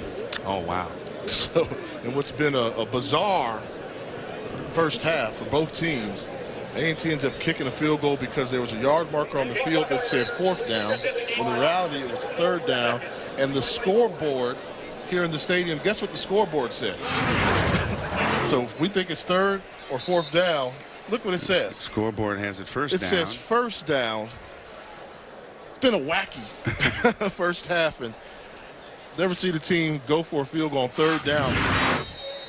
That just can't happen. Well, and obviously they believe the down marker on the field, which said 4th down on the far side from where we are. Williamson on the little screen, Yaki Johnson, and Johnson gets out of bounds. Little or no gain on that play. So I think with no timeouts, you either try to Hail Mary it here and hope for a defensive penalty, or just take a knee and get in there and get to the locker lick room. your wounds at halftime. If you get to the locker room, you don't want to have to punt the ball where you risk a punt being blocked for a score.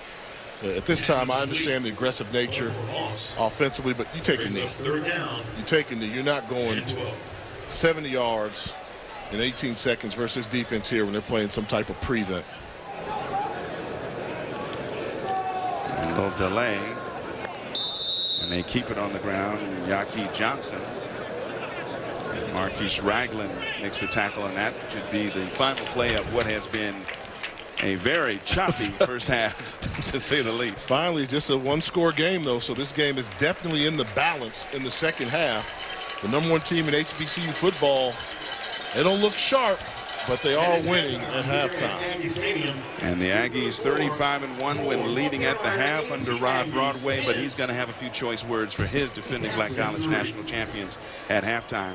Only lead it 10-3, and they took advantage of a big muff punt to get that one touchdown that they got. We'll be back with some halftime festivities here from Greensboro, North Carolina in just a few moments as North Carolina A&T leading Hampton University 10-3.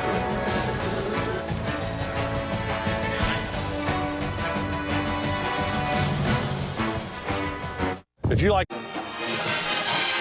ESPN College Football presented by McDonald, and you are watching the Hampton Marching Band. The Force is with us here in Greensboro, North Carolina, entertaining the crowd at halftime. Back in the booth along with Jay Walker, Eric Clemens here, and what was that band's nickname? The Force. I did my little Darth Vader impression. The Force? Okay, The Force. The Force is with us. But you got some nicknames that I'm gonna say the Force isn't amongst your top 5. No, they're not gonna make it. All right, the Force is not gonna make it. Let's start it. Give me one. I'm gonna give you the 5 best HBCU band nicknames. That young man right there, Jay Walker, has seen all the bands throughout the country, and these are my personal favorites. So don't hold it against it. You can have your own, but I'm gonna say beat it. So the top 5 HBCU band nicknames. Number 5, 100. I don't even call them March 100. Just 100. Florida A&M, the most famous band in all of HBCU football, maybe college football. They're number 5. I like the Marching 100. All right. Number 4, how about this? How about a little Ocean of Soul? Ooh. We're going to go down to Texas. Name like Ocean of Soul, you know they can groove right there. Yeah, you know they can groove. Ocean of Soul. Number 3. Let's go down to Baton Rouge. How about the Human Jukebox, Eric? You know anything about the Human Jukebox? I don't know a whole lot about the Human Jukebox. I know there are probably not a lot of jukeboxes left in the country right now with technological advances, but they are an outstanding band. Now, you know, here's Southern. Monday Night Football celebrating the rebirth of the city of New Orleans. I happened to be there when the Superdome opened once again, and the Human Jukebox and Monday Night Football performing. And they do great formations, spelling out rebirth. They're famous for their formation, I would say that. But they're not here because of their formation. I just like the name, the Human Jukebox. But you're right, haven't seen the jukebox in a long time. That's so all right. maybe They're time still to outstanding. update. They're still outstanding. Number 2, we're going to keep it in the swag. Stomp your feet, close your mouth. Here comes the baddest band in the South from Jackson, Mississippi. Sonic, boom, boom. That name never gets old. And for me, my number 1 name. Give us number 1. I call them M4. They go by M4. But you know what M4 stands for? The Marching Musical Machine of the Mid-South. Say that a couple times over. Marching Musical Machine of the Mid-South. Arkansas, like Pine Bluff. You like M4, I do too. M4, University of Arkansas, Pine Bluff, and on the bubble. I know you like this one. We've seen them a couple times down in Norman, Mississippi. Sounds of Dynamite, Alcorn State. That's it. You want to continue the topic of the conversation, go ahead and hit me up on Twitter at JWalkerSky. Also, we got the list on theundefeated.com. You know trouble's written all over this, I know, right? yeah. Folks from Tennessee State are going to get hate complain. emails from everybody. I didn't say the best bands. I said, to me, the best band nickname. And these are some pretty creative nicknames. Yes. And we'll be back with more of the halftime festivities as we watch the Blue and Gold Marching Machine. See, that can't make my top 5 in a name like that. No problem. We'll be back. Everybody has a flashlight. ESPN College Football presented by McDonald's. We are back in Greensboro, North Carolina. 10-3, the Aggies of North Carolina A&T leading Hampton. And Hampton, it was a lot of mistakes, a lot of missed opportunities in the first half. Start with a muff punt early on in the game. They swung momentum. It's sloppy play, first possession. They don't get the first possession because they muffed the punt there. North Carolina A&T makes them pay with a nice catch by Denzel Keys, using his frame to give the Aggies the early lead. All right, and then later on, of course, disaster when they get it in the red zone again, or on this play, a big catch and run. Yeah. They with the ball on the 2-yard line. First to go on the 2-yard line, they get stuffed right there running against a very stingy defense with a great goal line stand by North Carolina A&T. Everybody being in the right place at the right time. Penalties, self-inflicted wounds. You knew it was going to be tough for Hampton to punch the ball in versus the Aggies, but they were not able to do it. They had to settle for a field goal, and I think that momentum really helped North Carolina A&T. And look at the first half stats. Official rushing yards, very close there. Passing yards, of course. This is the first time I've ever done this. First time I've ever done this. Nothing. There's nothing there. There's nothing there. The teams aren't having a flow to this game. There are more penalties than anything else. I think they need to, both teams need to just get rid of the first half and come out in the second half and try and play much cleaner, crisper football than it was played in the first half. Proctor and Bell deep to receive this kick from Cody Jones. And that goes to the far side where Rashawn Proctor fields it. Proctor, a little seam on the far side, gets it out to about the 28-yard line where Hampton will take over. 1st and 10. And Proctor has been the bright spot. He's played well. You know, he's coming in. We're talking about it being a senior year. Great offseason working out. He's been the guy for Hampton. And 4 catches for 123 yards. Of course, 83 of them coming on that one play where had to sort a few things out before they finally ruled it that he was down at about the 2-yard line, and that was the drive you just saw. As we recap the first half, they did not come away with any points on that one.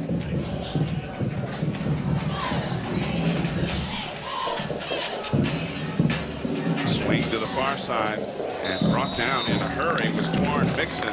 Jeremy Taylor was right there on top of him to make the catch before he could get going. And that's one of the few times we've called Mixon's name in the passing game tonight. Yeah, he's had a drop. He had the muff punt.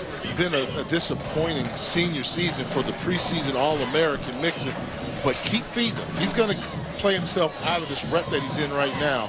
The moment you take him for granted, he can hurt you with a big play. Coach Maynard said just about everybody's game plan them trying to take him out of the mix.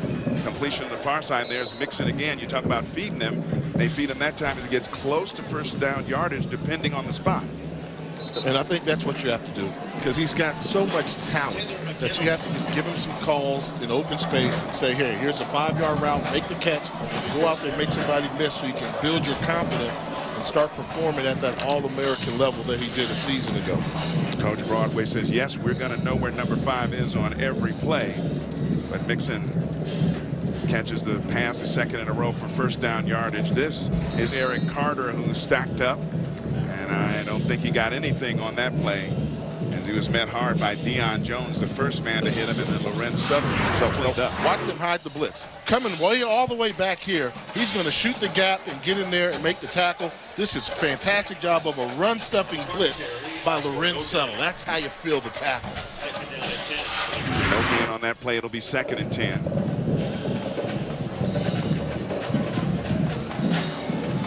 There's a quick slant down the middle, and the big target is hit close to first down yardage. That looks like Shaquem Alonso on the catch, and he does pick up first down yardage. So they move the chain once again, and Hampton methodically moving the ball down the field a little bit.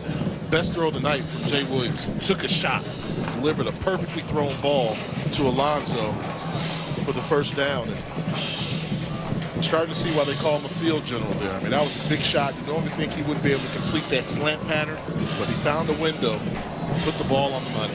Williamson took a nice hit before that throw, or as he threw it. Still got it in there to his target. Quick run off left guard, gets little or nothing. So it'll be 2nd and long. Eric Carter on the carry that time. And Eric Carter, he looks like, man, there's just no place to run. I mean, North Carolina A&T for years had a defense called the Blue Death defense. You know, they had a guy named Reggie White who played for them, and they were known for stuffing the run. Well, now I call this Blue Death 2.0. I mean, they are leading the country in run-stopping defense from a season ago, and they're going to keep doing it. And there's Proctor on the far side. Nice catch and run. He gets close to first down yardage once again before he's pushed out of bounds by Suttles. And he's going to be about 2 yards short. And now here's the tough part. Normally an offensive coordinator, you like having 3rd and less than 3 because you can either run it or pass it. But in the case of going against North Carolina A&T, you're wasting your time if you run the football. So I think there's one-dimensional. They have to throw the football in order to get this first down.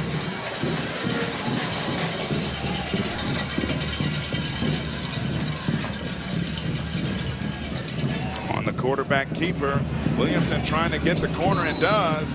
And I think he has enough for another first down. by a couple of yards. He picked up 4 on that big third down play. Shaquem Alonso with a nice block out there in the far side. Held this block. He got balled out a little bit earlier in the game for not holding one. He missed it in the first half. Now, would you rather be lucky or good? And I think this is luck. This should be an open field tackle right here. They've got him. The safety comes up and misses the tackle. That's Deion Jones, 34. Should have had the quarterback in the backfield. Great job by Williamson making him miss and picking up the first down. It's first down, ball spotted at the 39-yard line of the Aggies. You've got Mixon in the slot. Nobody guarding him. They hit him, and he shakes the tackle. After the catch, gets it down inside the 35 to about the 34-yard line. Jeremy Taylor was the first one who tried to hit him. And Mixon much more involved here in the second half. And this drive is not pretty, but we've seen them get here before. They've moved the ball. They've gotten the ball in the secondary. They're yet to wear down this Aggie defense. But let's see if Hampton can keep the momentum going by not having a penalty of any sort to try and finish off this drive. This has been probably the most consistent we've seen either team play, and that's Carter taking it off the far side and cuts it back upfield. And he'll get first down yardage once again, depending on the spot. They are moving the chains. So as we said earlier, this has been one of the more consistent drives we've seen tonight. That doesn't necessarily mean it's pretty or perfect, but they keep moving the chains. And they ran at the edge. So they've given up trying to run in between the tackles. They're trying to run at the edge, outside zone play or stretch. And that seems to be frustrating A&T because they really like to blitz those inside linebackers to help with run support. And now that you've got a successful run, I think you're in a great position to set them up for play action off of that stretch play to the outside. Jalen Williamson about to guide the 10th play of this march to open the second half. Off the play fake. Going for it all, and he was looking for Twan Mixon down the seam, and he was well covered by Marquise Willis. Penalty for the play, and we do have a flag down. And this is not a catchable ball.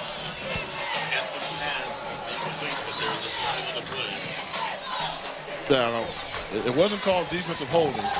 Obviously, the microphone's not working, but this is not a catchable ball. If there was some contact, okay, at the top of your screen, he takes an inside release. I mean, come on. That ball's 8 yards downfield. That is not a catchable ball. That's one that should be picked up. Coach Rod Broadway not liking that call at all against his defense. From 15 yards on the pass interference penalty. It's going to be 1st and 10 for the Pirates. Ball at the 13-yard line.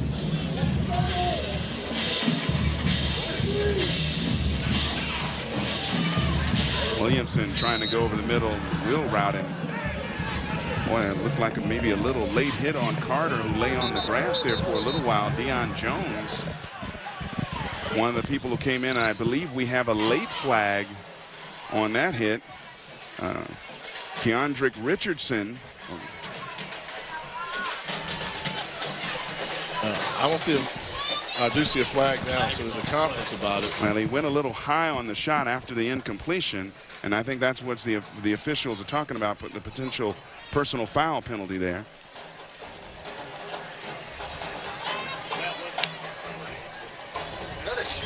Yeah. What? The official's mic is out, and we don't see them marching off any yardage, so maybe they decided to pick it up. Are they calling a late hit? Coming across formation. Richardson. Oh, wow. Did they flag him for it, or did they pick it up? I don't see him marking off anything, so maybe they picked it up. But I thought that was just football. That was just two bodies happening to be crossing each other. Now, the question for Hampton is, you haven't established you can run the football, and you're down in this red zone. So they have to continue to throw for it, but you start running out of real estate once you get on the 15-yard line. Under some heavy pressure, and he got it away. I believe it might have been intercepted. Jeremy Taylor slid in there, and they say it is an interception. So Hampton gets down in the red zone and turns it over and comes away with no points once again.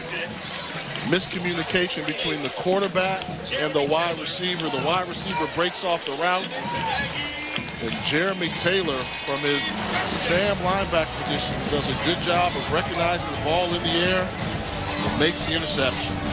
Nice catch by Taylor as well. We'll be back. This Greensboro.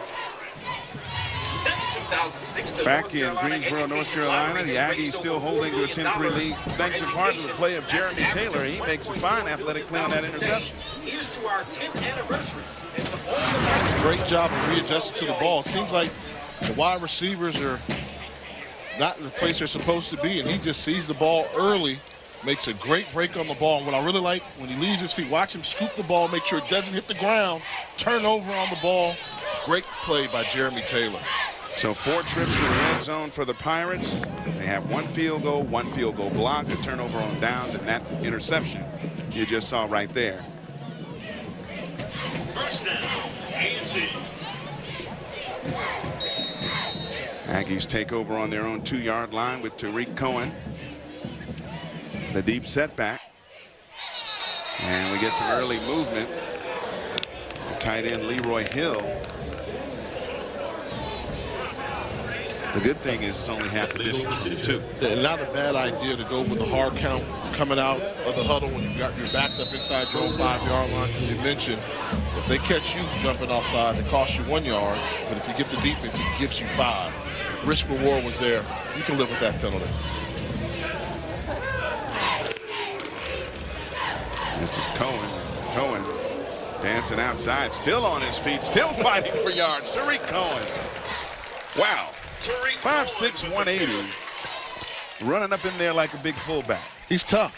I mean, he's tough. The first guy is not going to bring down Tariq Cohen. So, I mean, just watch him bounce off contact, great balance, fantastic lower body strength, keeps those legs coming and runs out of the would-be tacklers. Picked up 6 yards on that play that looked like he should have had a lot less.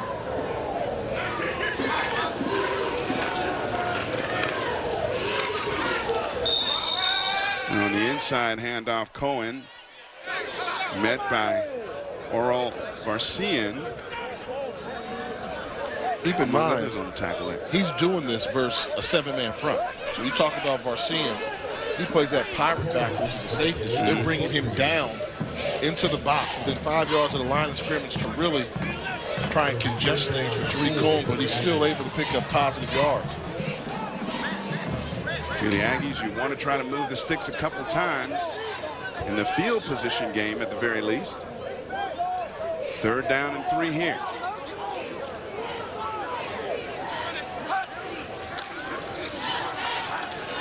Cohen picking his way, trying to find some room, still on his feet. Cohen gets the corner. Cohen's got 1st down and a lot more. Out across the 45-yard line. He is amazing. We call him like Darren Sproles, but he has a lot of Barry Sanders in him too. Not going to necessarily hit the hole and run through it if it's not there, but the great vision, and this is just him improvising. Nothing there at all. White jerseys everywhere, coming from each direction. First guy's not going to catch him, and then he turns on the jets and gets to the outside. Great job by Joseph Turner, the cornerback, to hawk him down from behind. But what an amazing player this Tariq Cohen is. 37 yards on that run. Might have run about 65 to get it. Again, spinning off tackles, making the first man miss. Ubasuyi. You know what I say? What I say about Cohen? Imagine, like the talk of college football running the ball is Christian McCaffrey. Imagine Tariq Cohen behind an offensive line like that. That'd be scary. And I think that's what has the NFL saying, if he had a better run blocking line, how much more effective could he be? And as a defender or somebody cheering for the other guys, it almost seems unfair when the other team has a guy like that. Yeah. One-on-one, you can't tackle him in the open space. And he's tough enough to run between arm tackles. Cohen comes out for a breather, and Amos Williams in the backfield now, and Williams gets the handoff that time. Gets it out close to midfield before Ubasuyi makes a tackle again along with Trayshawn Counsel. Set up 3rd down. Brings up 3rd down and 6. Now this is where the young sophomore quarterback, Raynard, has to pick it up. And you have to think where you are right now. If you make it 4th and 1, they'll probably go for it. But you need a completion here.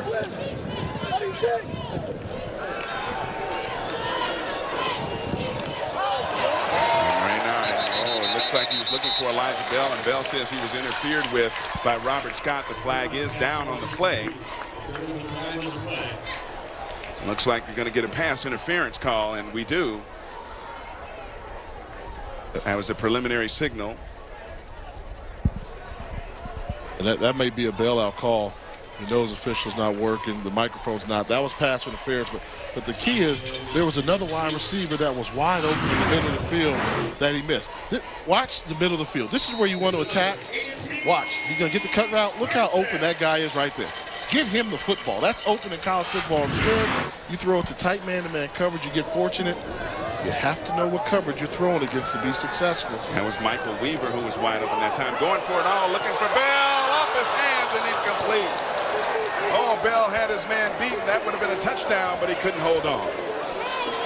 And I talk about the quarterback making a poor decision with the football. Well, he comes right back and goes to the exact place with the football, throws a perfect pass. The young freshman, Elijah Bell. In college football, you have to come down with that one. Leave your feet, lay out. You get an opportunity for a touchdown. That's a catch that needs to be made.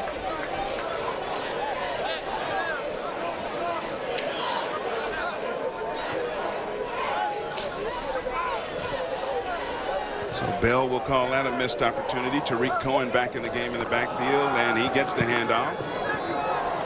Meets a wall of white shirts. Jamari Cord, the first one to meet him, along with several others to help clean up. And they say on the Hampton side, you got to get many hats on the football when number 28 has it. But more importantly, you have to block him. I mean, Cord is he's a linebacker for the Pirates, and he comes running scot-free in the backfield to hit Tariq Cohen. For the Aggies. This will be 3rd and long, 3rd and 9, empty backfield. No, I'm sorry, not empty backfield. He kind of shadowed Cohen from this side. Off the play fake. And near side has his man. Nice catch that time. Elijah Bell laying out for that one and coming down with it. The Bell has some tools, trying to make up for the drop pass in the end zone, but watch him lay out, secure the football, get the legs in. Just a freshman. He's going to be a good one. The chains, and this was a swing to Michael Weaver. Weaver cutting inside, gets it down inside the 10, and a helmet of a Hampton Pirate comes off, rolls out of bounds, but moved the, and be close to moving the chains again. Yeah, inside the 10, they're spotting it, so it'll be 1st and goal. Now, this is a great job by Bell. Blocking. Take a look at Elijah Bell right here on the bottom. This is what you want your wide receiver to do. Just a freshman. Tell me, does he win his battle blocking? Makes contact, stays on him, doesn't give up, and allows the runner to pick up more yards after the catch. And went and hit a second guy as well. That'll keep you playing all the time. That's a great job by Elijah Bell. And it looks like the Aggies are walking backwards as if there was some kind of penalty on the play.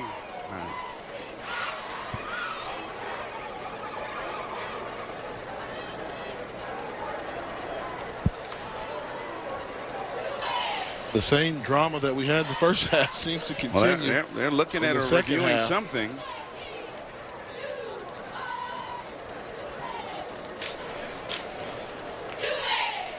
Okay, maybe they're reviewing the catch. Yeah, the Bell catch is under official review. Now, the only thing I think they could be reviewing there is if his arms came down out of bounds before his legs. Stop. It was a catch. Okay. We saw it. I'm just saying, the only thing they could be reviewing. This is the catch. He's got the football. His knee is down. Ball's not moving. The official does not say no catch. I mean, what is there? 2 feet down, dragging behind your knees there. That's a catch. I mean, we see it there. He's holding on to the ball with a bear hug. Toes are coming down inbounds. And the knee touched before his arms touched out of bounds with the ball. And then they took that's what I was trying to explain. That's the only thing they could be reviewing is if his arms touched out of bounds before his legs actually hit. And now because they're reviewing, there was another great play made by A&T, and A&T's not going to get credit for it because it was a no play.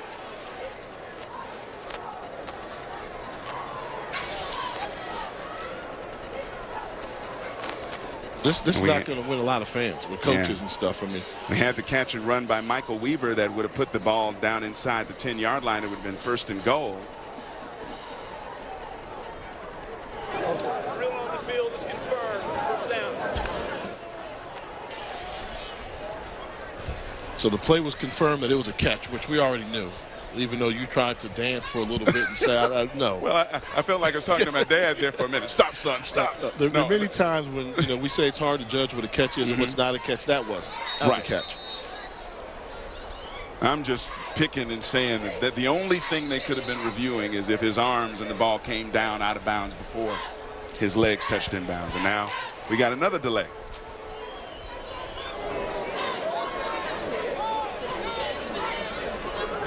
So if it's a catch, why does the next play not count? Because they were supposedly reviewing it. So, but they shouldn't have snapped it on the field. They should not have snapped it on the field. Okay.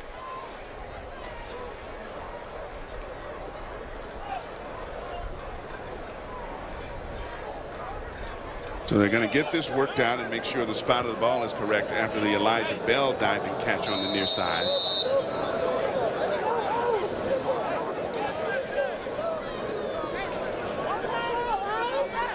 So it'll be 1st down and 10, the ball at about the 22-yard line of Hampton. And Cohen making some moves, gets the ball down inside the 15 to the 14-yard line. Talk about juking and shaking. That was an example of it on that play. And he did it in such a small window. I mean, he sees the would-be tackler that's going to make the tackle for a loss. Watch, he size him up, and he sees him right now, puts a quick shake on the tackler and picks up 7 yards. I mean, that's special. To make the move that quick, stop on a dime in such a small space makes Tariq Cohen one of the best in FCS football. 23rd 100-yard-plus game of his illustrious career here. And then he reverses field, breaking tackle to the backfield. He will score. My goodness.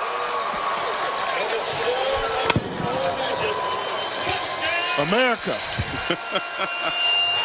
Let me make sure you introduce yourself to Tariq Cohen in case you forgot who he was from the Celebration Bowl. We talked about the Barry Sanders, Darren Sproles-like qualities. Nothing there. Makes a would-be tackler miss. Turns on the Jets with the great vision, and all the great runners know how to finish the drives. That's what they've gotten accustomed to here in Greensboro, North Carolina. The MEAC highlight film, Tariq Cohen. And Cohen finishes off a 98-yard drive with his 42nd career rushing touchdown, the North Carolina A&T record. And the Aggies create some breathing room thanks to number 28. North Carolina A&T stretches that lead to 14 here in the 3rd quarter.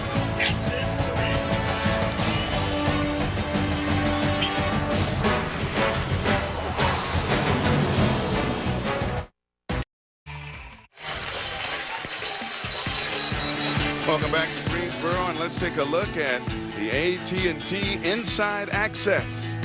And there's the man, Tariq Cohen, 7 carries for 69 yards on that drive alone after only 52 yards and a couple big losing runs in the first half. He showed who he really is on that drive. Ran with a sense of urgency, and with that touchdown run became the all-time leading touchdown rusher in Aggie history. He's continuing to shatter the record books here in Greensboro with more than half of the football season remaining. And we've seen at least a couple of NFL scouts here tonight. We asked one, were you here to see? And he looked, he said, you know who we're here to see. Number 28, Cody Jones, kicking it deep. Ronald Bell. Bell got it out across the 20, close to the 25-yard line. And many scouts, many NFL experts say Cohen might have a career similar to this guy, Darren Sproles. I mean, they have that same ability because of their size. That's the first thing why you say you compare him to Darren Sproles. They're both small, under 5'7", but the ability to make people miss. And Sproles has done a good job in the National Football League using his quickness. By the time the quarterback turns around, Sproles is in the end zone. And I think Tariq Cohen uses his size and his quickness to his strength, very similar to Darren Sproles. And of course, scouts want to see him return punts, but we talked about that earlier, Coach Broadway. You know, he's too valuable to the team to risk back there, and you do have an All-American type punt returner. As Hampton takes over 1st and 10, and that give is to Dwayne Garrett for very little yards off the left side as Justin Cates brought him down. Tariq Cohen had exactly one scholarship offer coming out of high school. And it was North Carolina A&T. And assistant coach kept pushing and pushing, and Coach Broadway said every time he saw tape of him, he kept getting better and better. And he said, I don't care how big he is, he's a football player. We have to have him. And I think that was a good judge of talent. They've been rewarded handsomely here in Greensboro. A&T all 14 points after turnovers, and wide open down the middle of the field was Shaquem Alonzo. Was incomplete as Tard McCoy trying to come in and make the diving catch, but he trapped it. So it'll be 3rd and long now for Hampton, and they got to be careful here. Of course, Coach Broadway wanted to make them one-dimensional and have to have situations where they had to pass the ball, and we got one right now on 3rd and 9. Yeah, this game can get away from them quickly. After giving up a long drive, your defense was on the field for a while. The offense cannot afford to go 3 plays and out and put that tired defense back on the field. Crucial 3rd down in this game for Hampton. Williamson under heavy pressure gets it away. Dangerous pass, but it's caught over on the far side of the field. Kentrell Richard, and Richard still pounding for yardage. Cross midfield down inside the 45 or at the 45-yard line. And Hampton will move the chains. 32 yards on that catch and run. The poor angle of pursuit by the would-be tackler from A&T. This ball hangs in the air. You have to make that tackle. Make the tackle. If you're Zarius Lockhart, make that tackle in the open field, put the punt team out, but a missed tackle leads to a big play for the Pirates. At one of those oops plays, I think I have an interception, and oops. And now he's trying to make the tackle across the field. And that one was blown up in the backfield. That one will lose at least 4. Who's it going to be? Big number 99 is the man. Marquise Ragland just exploded everything in there before it even had a chance to get underway. I mean, he's like a one-man run-stuffing machine. 99 shoots the gap. And the good thing about it, he completes the tackle. Doesn't just disrupt it, finishes the play behind the line of scrimmage. Tackle for a loss from the outstanding senior from Fayetteville, North Carolina. The heart and soul of that defensive line unit. Coach Broadway very proud of his front 4.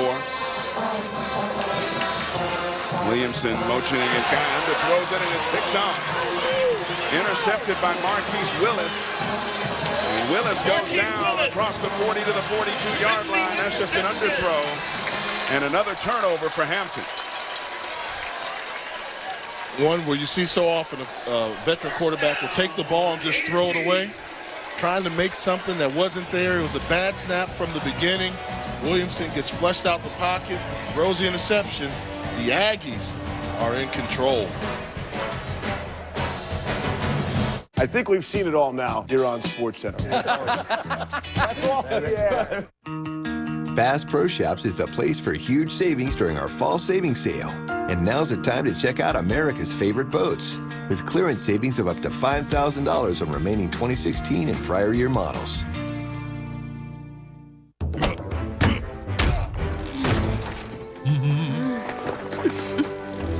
Forge of Empires. Develop your own city from the Stone Age to modernity. Available in the App Store and at FOE.tv.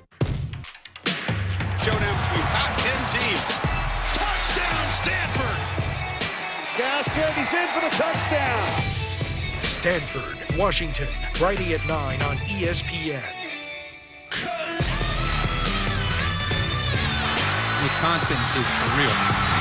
We're finally going to learn more about Michigan. A top 10 throwdown. Wisconsin, Michigan, Saturday at 3:30. Mike and Dave are looking for dates for their sister's wedding. We're looking for nice girls. Those guys are going to take us to Hawaii. It's the story of 2 brothers who tried to do the right thing, but brought the wrong girls. Your turn, Mike! I'm not going to do it. Definitely don't do that. I'm going to do it! Is it okay? It looks like a waffle that the chef would just go, we're throwing that away. Mike and Dave need wedding dates. Check FiOS first for the newest releases to instantly rent or buy. Find comfort in this world in a Stressless with a calm and relaxing special offer. For a limited time, with any qualifying purchase, you can earn up to $1,500 to use towards additional Stressless recliners, sofas, or accessories. A Stressless is your place. A place to relax. A place to unwind. The most comfortable seating in the world is now more comfortable than ever at the Stressless dealer nearest you.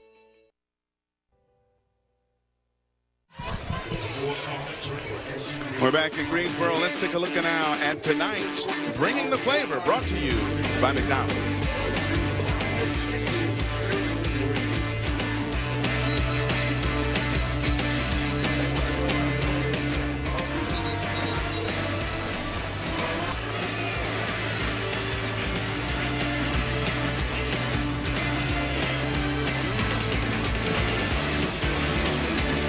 HBCU football at its best.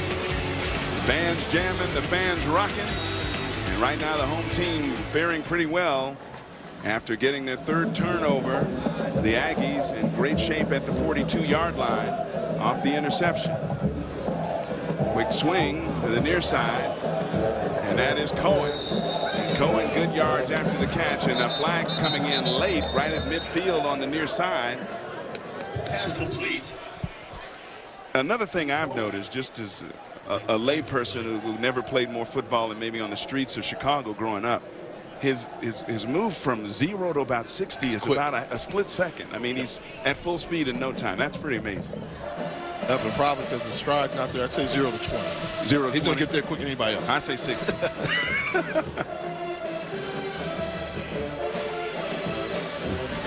So this penalty against the offense, so that nice burst of speed after the catch is negated. And look at that. Broadway wastes no time. A personal foul. He get him out right away. Having Micah Shaw, number 78, coming. He's going to catch it. He's going to catch it. I mean, Broadway, he just wins. And the thing about it, when you have the success he has, you don't question his techniques or his tactics, because all he does is win, win, win. So the penalty from the spot of the personal foul makes it now 1st and 17. Quick swing pass to the outside here. Michael Weaver met almost immediately after the catch by Robert Scott and a host of others. And one thing from Hampton, that they've got a lot of new names, a lot of new faces on there, and if they ever gel, I mean, when we were talking to the coach, there are a number of transfers on this team on the defense. I mean, they've got 5 transfers in, and Williams is one of them, that are just starting to know each other. So by the time middle season comes and these Division I transfers start to gel, look out. The Pirates, they may have something to say about the MEAC title.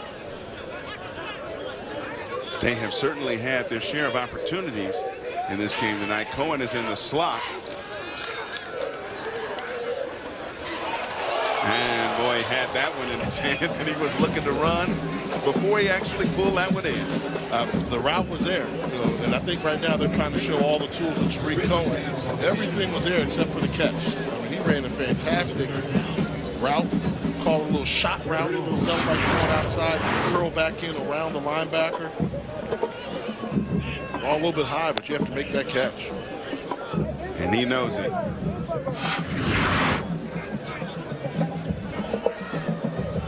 So it'll be 3rd down and 15.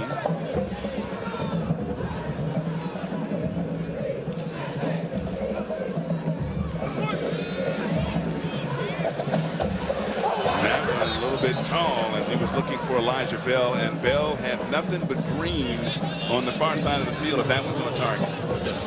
Wide open receiver, middle of the field, cover 2. That's where you want to go with the football, but the throw just got away from him. Forced in a punt situation. Ronald Bell is back deep to receive the punt of Steven Sawicki.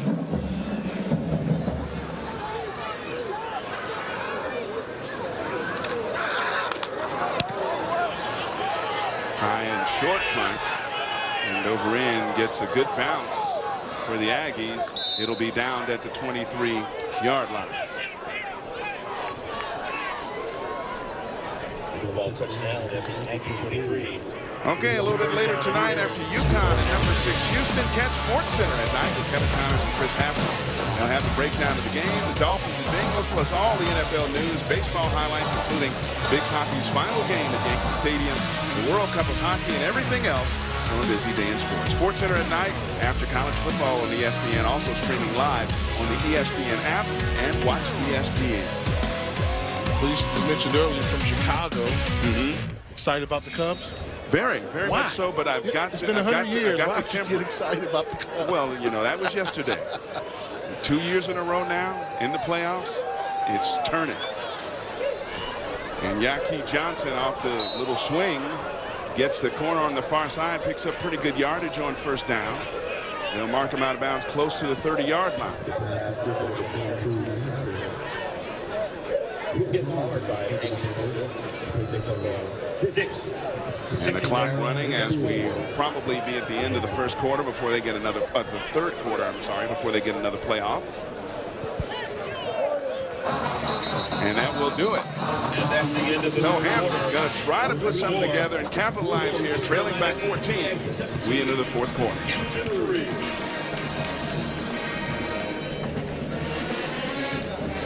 That's it. This might be the best quarterback duel we see all year. Jackson, look out! He has seized this national stage. Deshaun Watson is the total package of quarterback. This is a game with postseason implications. Louisville, Clemson, Saturday at 8 Eastern, 5 Pacific on ABC, and streaming live on the ESPN app and watch ESPN. The National League Wild Card Game, Wednesday at 8 on ESPN. If you like Copper Fit before, you're going to love the new Pro. Introducing the next generation in Copper Fit compression garments, Copper Fit Pro. I think the Copper Fit Pro is for everybody. They will love this product. With Copper Fit Pro, my mobility has improved tremendously. I'm quicker on the court. High-performance copper-infused compression, woven with targeted kinesiology technology to aid in faster recovery and performance and guaranteed relief of muscle aches and pains. What I discovered immediately, the aches and pains diminished. The Copper Fit Pro is amazing. Call 1-800-986-2119. or on the web at copperfitpro.com. Get your elbow or knee sleeve for only $19.99. Order right now and your shipping is free. Doesn't matter what you do, just take it to the next level with Copper Fit Pro. Feel the power of Copper Fit compression. Live limitless.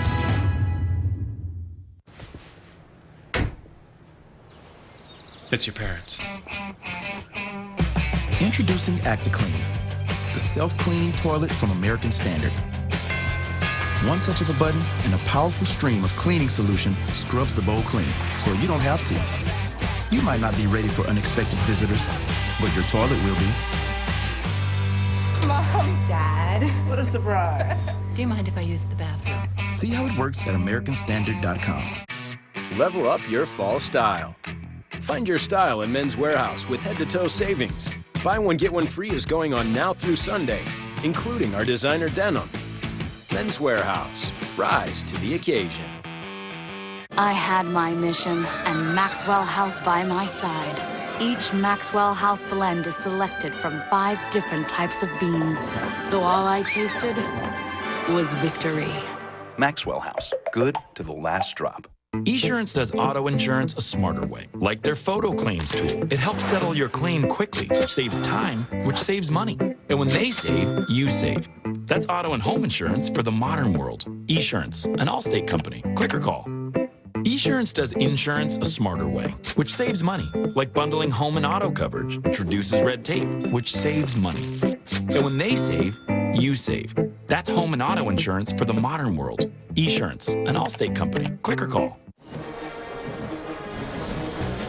ESPNU College Football is presented by McDonald's. I'm loving it.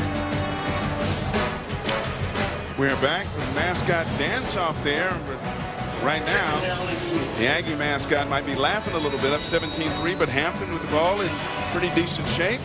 They just need a score to get right back in it. Aggie mascot won that dance-off. Oh, did he? Oh, okay. Yeah. You know, normally I stay neutral on stuff like that, but in that case, he won. And under pressure, down he goes. Justin Cates was in there to get to Jalen Williamson for the sack. And he came in almost untouched for an easy one. Cates is going to be another good one. They really like this young man's potential. You see him try and take his legs from underneath him. Not able to do so. Cates able to disrupt the play and get the sack. And that sack sets up a 3rd and 11.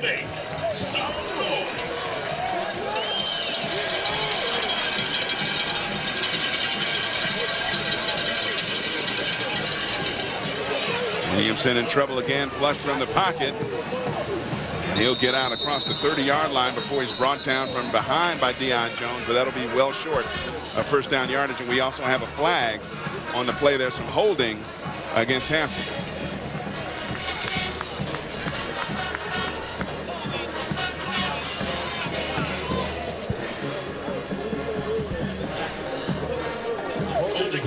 And they're probably going to decline it, penalty, unless you want to try and give your team, you know, better field position. But the threat of the pass from Hampton, I think it's smart to decline, let them punt the ball and give the ball back to your offense as soon as possible. And that's what they will do. That brings up 4th down. Fourth down and about 3. So they declined the penalty, and right now it seems like Hampton's laying it all on the line right now. Game's starting to get away from them. They're going for it on 4th and 2 with A&T declining the penalty. Don't jump off sides if you're A&T.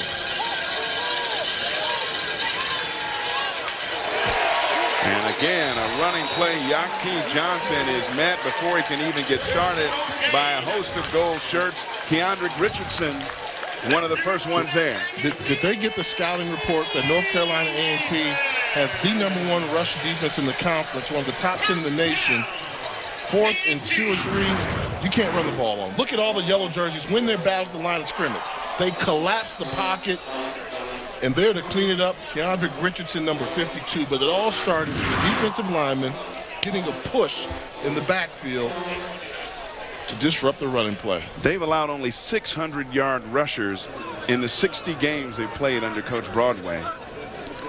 Tariq Cohen in the backfield gets the handoff, bursts into the secondary, breaks away from a tackle, inside the 10. Touchdown. Did he step out of bounds? No, he did not. Touchdown, Tariq Cohen. Game, set, match. Mine. Tariq Cohen. You go for it on 4th down, they're going to make you pay. Most teams like to throw when they get the stop. A&T's got this special weapon. Watch Tariq Cohen with the 2nd effort. The contact there, he's going to run through this. Leg straight. Give me my leg back. Sprint to the end zone, stays inbounds, inside the pylon. He's special. And look at Coach Broadway. Yeah, that's my guy there. That's my boy, number 28. It is great to have a weapon like that on your side of the ball, and they're going to review this, I guess, to see if Tariq stepped out of bounds. I would say somewhere around the 7 or 8 yard line.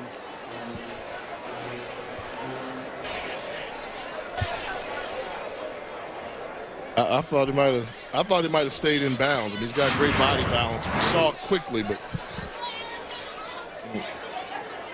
inbounds. Inbounds there.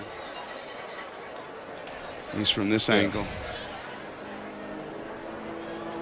Let's see from here. This will be our best look. I thought I see green. Ooh. Maybe there's a little black against the white there. I'm not sure. Could be a green in between there. And, you know, the rule is, are you 100% sure that he stepped out of bounds? Right. And you can't say he's 100% sure that he did, so a touchdown has to stand. That's where you really need the pylon cam. That is a touchdown.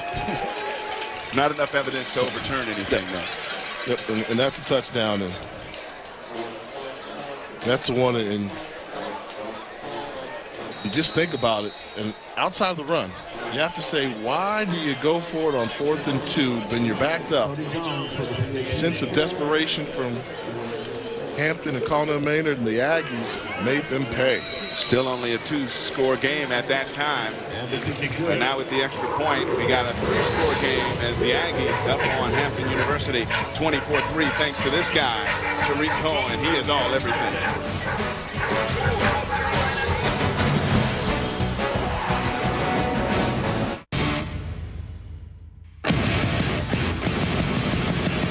From the MEAC SWAC Challenge to the Air Force Reserve Celebration Bowl, Everyone is competing from start to finish. The MEAC Championship is not only on the line, But so is the trip to Georgia Dome. each game will count. From the first to the last. With dominating offenses and powerful defenses, We battle hard on the field, and at the end of the road, only one team will be standing as the MEAC champion.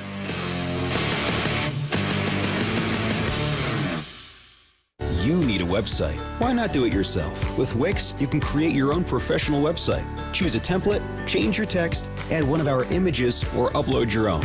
And just like that, you've got your own stunning website. People say I'm evil. I say evil is how cable companies trick you with a low rate and then bam! Your bill is over $100 a month. Say goodbye to the way TV used to be. Introducing Sling TV. Instantly stream over 25 channels, including the most popular live sports and shows, for just $20 a month. Stop paying too much for TV. Take back TV and save. Go to slingtv.com and watch now for 7 days free. We're going to bring it till they tell us to go home. I think we've seen it all now here on SportsCenter. This is how we roll right here. Speaking of fun and a lot to handle. We are joined now by a special guest. Here's LeBron James, everybody. DJ Khaled is here with us. If I'm on the court, nothing's safe. What the f? How's my waggle? Want to get crazy with some chocolate sauce?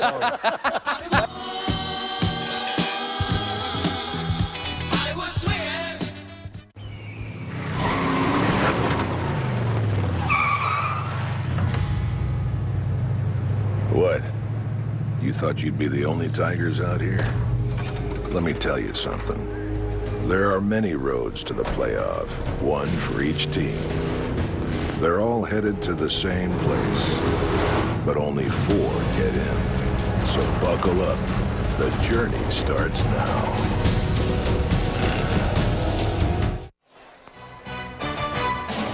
Hey, week 5 in college football marks the first time since 2002 that there are 3 AP top 10 matchups, and we'll have all of them for you right here starting tomorrow, 9 p.m. Eastern on ESPN, with McCaffrey and number 7 Stanford taking on 10th ranked Washington, and Saturday, number 8 Wisconsin at the Big House to take on Jim Harbaugh's number 4 Michigan Wolverines at 3:30. Then at 8, Lamar Jackson against Deshaun Watson. Clemson, Louisville, and Death Valley, all 3 games also streaming live on the ESPN app and watch ESPN. Number 10, Cody Jones. Bell and Yaki Johnson back deep to receive this kickoff. And this is Bell trying to find some room on the far side, and does. And Bell, a good return out close to the 50-yard line. But speaking of good, excellent, great, whatever you want to throw in there, Tariq Cohen has been that, especially in the second half. Well, I mean, the key is he the real deal? You see, nobody can bring him down. He can improvise a little bit, but he makes great things happen with the football in his hand. He's been a one-man wrecking crew for this offense for North Carolina A&T. Everything on display, the jump cuts, the speed, the vision, the balance, the way he finishes off the runs. He's a special talent, and you can see why. There are NFL scouts here looking at him, showing the strength to run through the arm tackles, finishing off the runs. Somebody's going to take a chance on a good football player and be rewarded. Proctor catching a quick hitter on the near side before he's shoved out of bounds just outside the 40-yard line. First and second half, what a difference a half makes. 13 for 52 in the first, and a couple of big losing runs in that first half, and then 8 for 99. That's more than triple the yards that Hampton has all in the second half here. And he can carry the load. It's not like he's worn down. And he takes on linebackers. He takes on defensive linemen. And I just think you have to give credit for somebody. Nice strip. Fantastic play by the defensive lineman. This is great play towards the end of the run. Ball carrier going to the ground. And that happened in real time with a nice strip fumble. Sam Blue was the one who stripped that away. And I think Lawrence Suttles was the one who recovered it. And 4 turnovers now for Hampton. And Coach Connell Maynor has not seen his team have a very good night. And look, taking the ball carrier down, goes for the strip. Now that may come back. That knee might have been down, but put it in the whistle. Make the officials blow the whistle. So it was close enough to where if they take a recovery on turnovers, the knee down, that's close. And because it was ruled a fumble on the field, is there enough to overturn it? Don't think so. Oh, man. Look at the moves, just dancing in and out of tackles. I mean, really fun to watch. I was really excited as a professional to come and see a talent like this that you've seen on highlights and stuff, but to see him in person, the quickness is just even something far more than I expected. He's like a guy, if we're playing sandlot football, he's the first pick. Oh, absolutely. You take him first and dare anybody to try and make a tackle on him.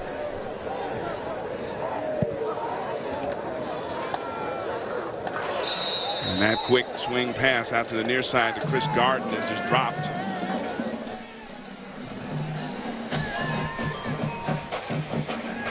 Jim Harbaugh, lower corner. It'd be a good matchup. Is Wisconsin the surprise story of the college football season thus far?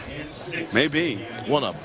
Louisville, obviously. Yes. I mean, Louisville not ranked in the top 10, and now they're a top 5 program. This game coming up with them will go a long way to really legitimize or maybe calm some of the talk down of Jackson's Heisman candidate. So the butt whooping they put on Florida State wasn't enough to convince you that they're for real, huh? Well, you know, if they can do similar damage at Death Valley, now you're talking. And Cohen is the intended target, and now we got a very late flag coming in as that one was batted away from him by Jamari Cord. The radar pass is incomplete. There's a flag on the play.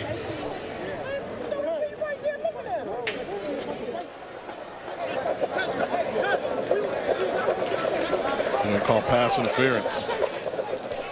And we were talking in between the commercial break about should Cohen continue to play in this game. Mm-hmm. If you're going to put Cohen in there now to showcase some of his skill set like this, because let's be honest, you've got national TV audience, you've got NFL scouts here, they want to see him run some routes.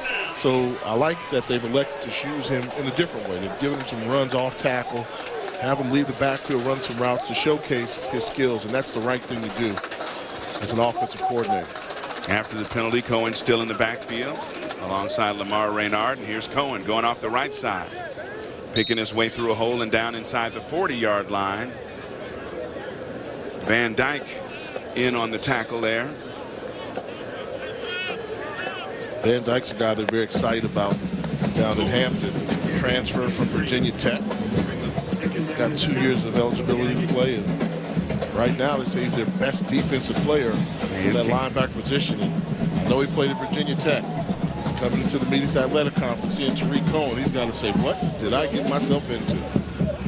Look at Cohen that. spins off a tackle in the backfield, gets the corner, and Cohen decides to pull up and take it out of bounds at the 38-yard line. And he took a late shot on the near sideline, and a flag will go down on that play. And Treshawn Counsell was the one he pulled away from. But I think he was hit very late out of bounds.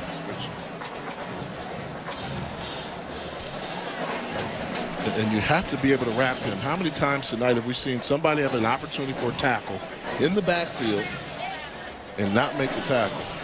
I think they call that on Bell away from the ball, not anybody that may have hit Cohen out of bounds.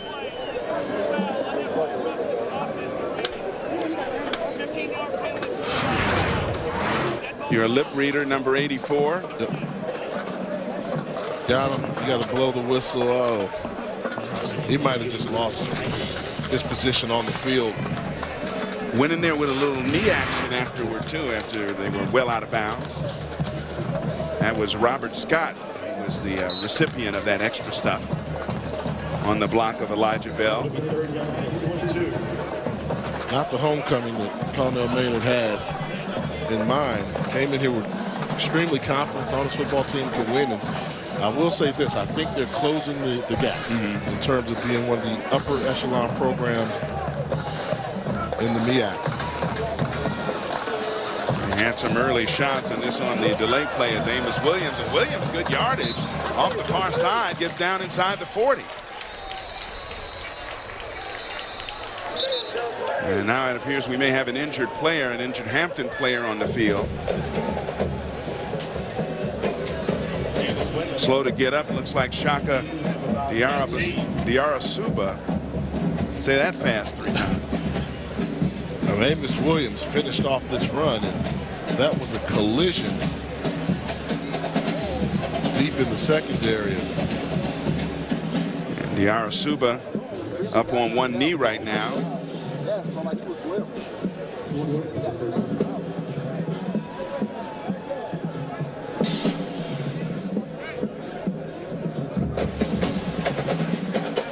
Junior from Atlanta, Georgia. Good to see him get up. Take a look at Williams. He's in full acceleration mode.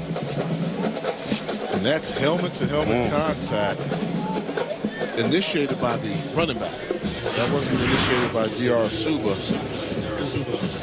Collision on the field, and the junior from Atlanta have to go to the sideline.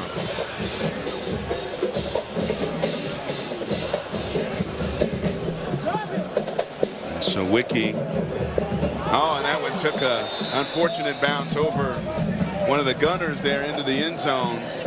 Jerome Beatty was down there ready to field it, but it went right over his right shoulder. We'll continue with action in the 4th quarter in a few.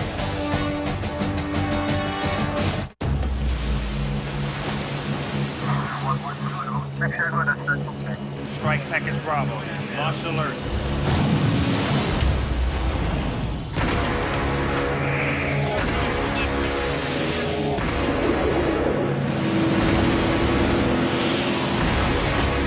Around the world, around the clock, in defense of all we hold dear back home. Learn more at Navy.com. If you like copper fit before, you're going to love the new Pro. Introducing the next generation in copper fit compression garments, Copper Fit Pro. I think the Copper Fit Pro is for everybody. They will love this product. With Copper Fit Pro, my mobility has improved tremendously. I'm quicker on the court. High-performance copper-infused compression, woven with targeted kinesiology technology to aid in faster recovery and performance and guaranteed relief of muscle aches. Back here in Greensboro, when we talked to Coach Broadway, and you said, well, with Cohen and the weapons you have on offense, is this the first time your offense is going to be better than your defense? What did he do? He laughed. He said, let's not get carried away. You know, he said it was a defense that won a championship for him last year. Yes, it was. As they went and won the inaugural Celebration Bowl in Atlanta, which, give him credit, he said it was a phenomenal experience. There was a lot of talk should the teams go, and he's happy that he did. But look where they rank in total defense. Last year, they were second in FCS football in total defense, and that's why they were able to win that championship. And it's a good defensive unit. His background is defense, so I tease him sometimes that he always plays things a little bit close to the vest. And I called him, do you like my reference? I called him like Dean Smith. Dean Smith held Michael Jordan to less than 15 points. Well, Rob Broadway is the only coach I know that can hold Tariq Cohen to less than 100 yards rushing in a game. But the record speaks for himself. Yep. I mean, he's won everywhere he's been. And probably the only coach I know of that's won an HBCU national championship at 3 different locations, 3 different schools. Right. And again, the record speaks for itself. And when you win with the formula, you keep the formula.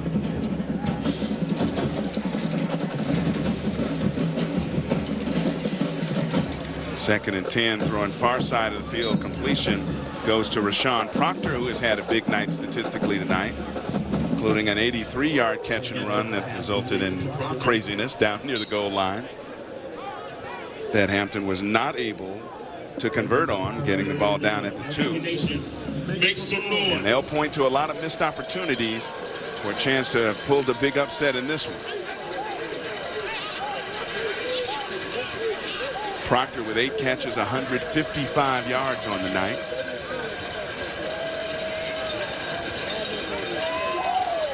And the quarterback draw is blown up once again in the backfield. And, you know, before we get off the air, it's been tough. You know, defensive coordinator Sam Washington, one of the best in the business there, coaching this game with a tough heart. Yes. Yesterday, lost his father, 82 years of age, and Coach Walsh said, I got to go out here and coach because I know he would want me to do it. But all the A&T family said, we're praying for Coach, and this is how you reward. It's what Coach is like. Only giving up 3 points in a conference game. And we're showing blitz. And we talked about the turf. And that was Keandrick Richardson. And couldn't get the footing underneath him. So he goes sliding in as if he's stealing second base there. And that's encroachment.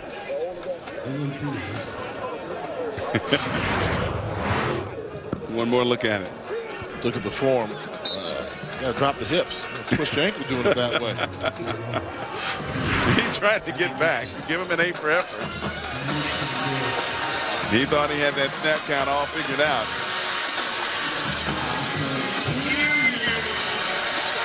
And that 5-yard penalty makes it 4th down and 3. And getting rid of that over the middle and breaking tackles and getting first down yardage is Proctor again. Primary weapon used by Jay Williamson throughout most of the night. They brought the blitz. Inside linebackers, great job of Proctor replacing the area in which the blitzing linebackers come from. Quick swing near side, that's Mixon. And Mixon gets it across midfield to the 47. So we talked to Coach Maynor, and he said, you know, this game would be a measuring stick game. So if you are Coach Maynor, how are you feeling right now? You've seen your team get in the red zone. You've seen them move the ball with some big plays, but still not much to show for. Yeah, they're not there yet. They're not complete. The discipline's not there. Too many cheap penalties. They would hurt themselves, jumping off sides, things of that nature. This is a team that has some talent. It is his most talented ball club he's had in his 3 years there. But, I mean, it's a team that still has some flaws. They can't run the football well. Now, nobody can really run against A&T, but they're going to have to show they can run the football. Schematically, they've got talent at the wide receiver position, and he's going to draw some good plays. But he's playing with, you know, short quarterback, offensive line, not great. And red zone woes tonight. Seen that. Almost saw an interception by a defensive lineman on that one, Justin Cates. Couldn't quite hold on to it. But I do think, you know, they're going to win some more games. You know, I think they'll pull off a big win. They'll probably beat one of the upper echelon teams in conference play this year. Williamson, nice zip on that pass as he finds Drakkar Harvell. And Harvell gets it down to close to the 40-yard line. More importantly, they'll move the sticks. First down yardage for Hampton, as they try to get something going to feel positive about it. Hopefully they want to complete a drive and get in the end zone on a visit to the red zone if they get there.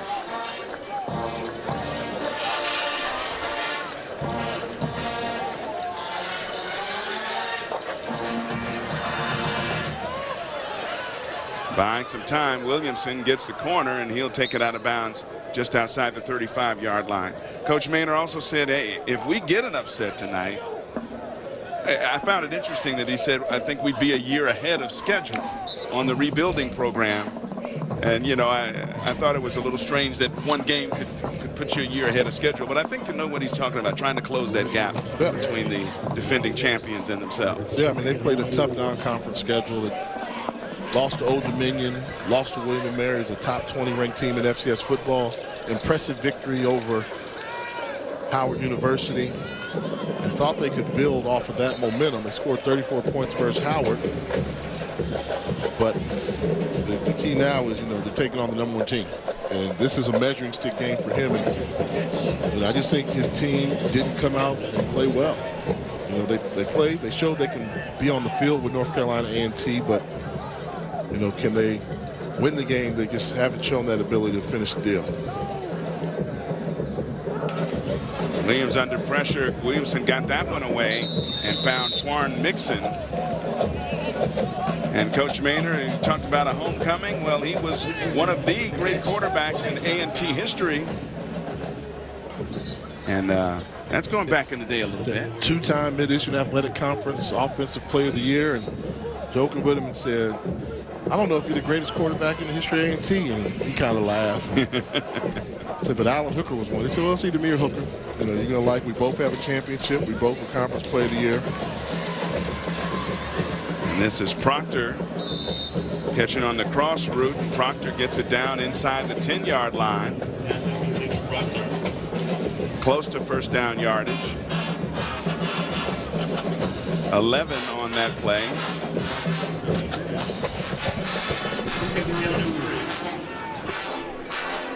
Talked about him having a fantastic senior season, and he's continuing to do that. Versus Old Dominion, had 9 catches for 161 yards. Tonight, 11 catches over 150 yards. Still, we have to ask, where is Twan Mixon? Teams have done a good job of isolating him and really negating him on the football field. Aggie Johnson met hard. He got just across the line of scrimmage. Suttles, rather, one of those who got there, and Deion Jones as well. And number 22 hit the hole and went back. Brings up the third down. In Aggie Nation, you know what to do. Make some noise. And we got flags on the play.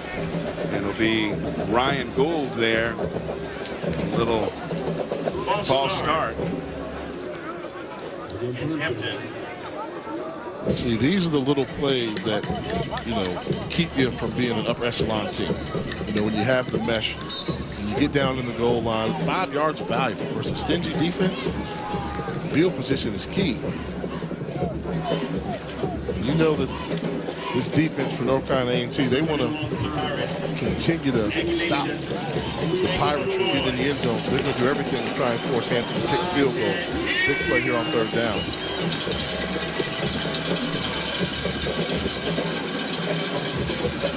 Going end zone at the back a little bit high as he was throwing that one for Shaquem Alonso at the back of the end zone. It's a little tall for the 6'4" wide out. That'll bring up fourth down.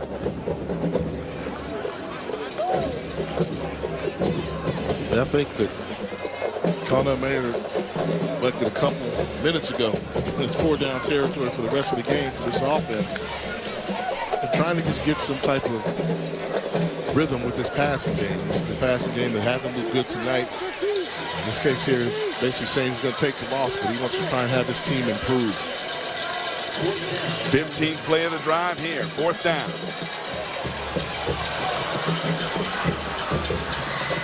And Williamson on the keeper gets it inside the 5 and enough yards for first down. Keeps the ball. Sometimes it's the one position that's uncovered, quarterback. When he gets out of contain, there's a lot of green in front of him, so he picks up the first down. Now let's see if Hampton has learned a lesson. When they had the ball down inside the 5 before, tried to force people to run, you have to do play action. Good job continuing to throw the football. And they throwing the corner route in the end zone to Alonso. Marquise Willis was there to bat it away.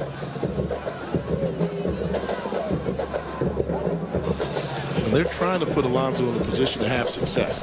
The tallest receiver they have is 6'4". Played Cincinnati, got some big game experience, but hasn't been able to get off track. And those jump balls, you get one-on-one at the top. You want him to win that matchup. Versus a 5'8" cornerback in Marquise Willis. Aggie Johnson is going to be swarmed. It gets away from a few tacklers, but is brought down at about the 3. Looked like he might turn that into something special as he broke a couple tackles. Angelo Keys was the first guy who tried to bring him down. Suttles is the one who cleaned up and made the tackle. So no gain on that play. It'll be 3rd and goal. So here we go again. I'd still give him a shot up top with the jump ball.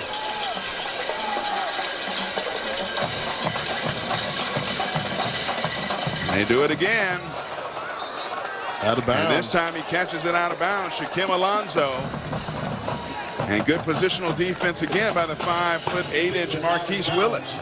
And look at the position of where that ball was thrown. 6'4" receiver, you have to throw it high. Let him catch it high so he can play basketball and jump up and make the catch. Instead, he throws it low, and that forces Alonzo to have to plant and try and come back, and allows the defensive back to push him out of bounds. Aggie Nation, make some noise. Play 19 in the drive. 4th and goal.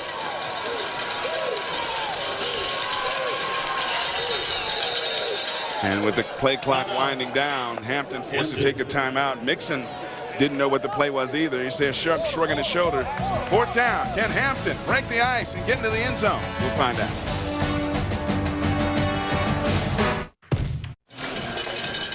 We're back here in Greensboro, North Carolina. The Aggies of North Carolina A&T up 24-3. And 4th down.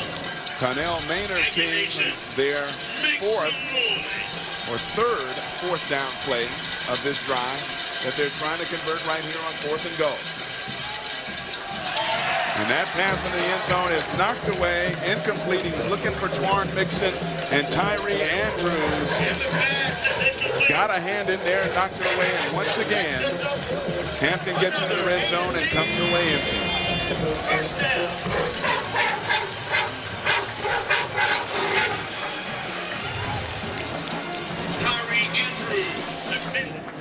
Celebrate our... Well, they might have been a little worried at the half. Their Aggies up only 10-3 at the break, but thanks to Tariq Cohen, something to dance about. Here in the second half is the defending Black College national champions pulled away behind the running of their great back, Tariq Cohen. Now inside of 3.5 to go. Let's take a look ahead at the weekend's MEAC schedule. Well, this was the game, but the one I'm curious about, this one here. How about Savannah State beating Bethune-Cookman last week, and now if they can beat Florida A&M, it'll be the first time since they've joined the Mid-East Athletic Conference where they've had 2 conference victories, and I don't know what's going on with Bethune-Cookman. Bethune-Cookman versus Central, they better get it together, and a victory versus North Carolina Central will help them jumpstart their season. And it's a big comb, and it looks like Tariq Cohen still in the game, lined up deep. Brings it to the outside, and look out! One man to beat. Did he turn on the Jets? Where did that gear come from? That's ridiculous. 94 yards. And did you want to know why Tariq Cohen was still in the game? Because he can do that. Just in case the NFL scouts missed something. And I know Tariq Cohen's good. He's very shifty, but he hit a gear I haven't seen him hit before. He gets out to daylight, and I'm not going to bother to put a move on you. It's going to be a foot race between me and you, and he outruns Justin Williams, a cornerback who had the angle to the end zone. This kid is special. Well, that puts him over 200 for the night with the 94 coming on that one run. Wow. I mean, he rips runs. He rips them. You never know. And every time he touches the football, anything can happen. And I really do think that they need to start making that push for Tariq Cohen for the Peyton Award. If there's a better running back in FCS football, I want to see him. And the school here, North Carolina A&T, has had some success. They've had a Buck Buchanan Award winner given to the best defensive player in the FCS football. Well, here they started a little something called #Cohen 2016 for their senior running back, who I believe is a legitimate Peyton Award candidate.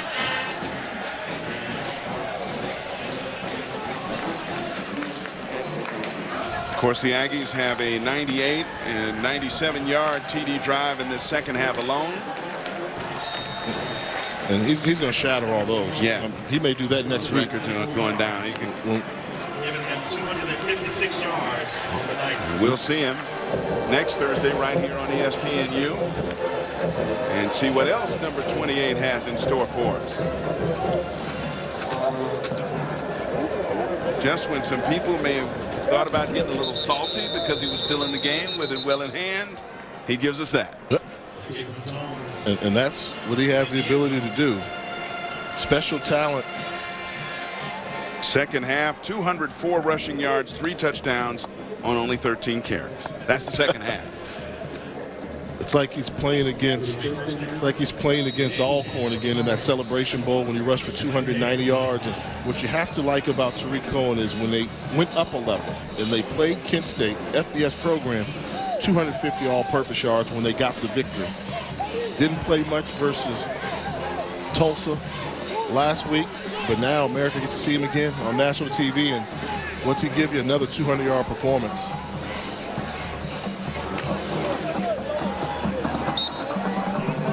That was Yaki Johnson on the draw play. And 26 for 256. 206 of them in the second half, 3 touchdowns all in the second half. Not a bad night's work for number 28. And let's give credit to their offensive coordinator, Chip Hester. You know, when you have a kid this talented, you have to come up with creative ways to get him the football. And however creative they may have been, they've been successful ways of getting him the football, particularly in the second half, where Tariq Cohen just took over. And that's what you want your senior running back to do. Game's close.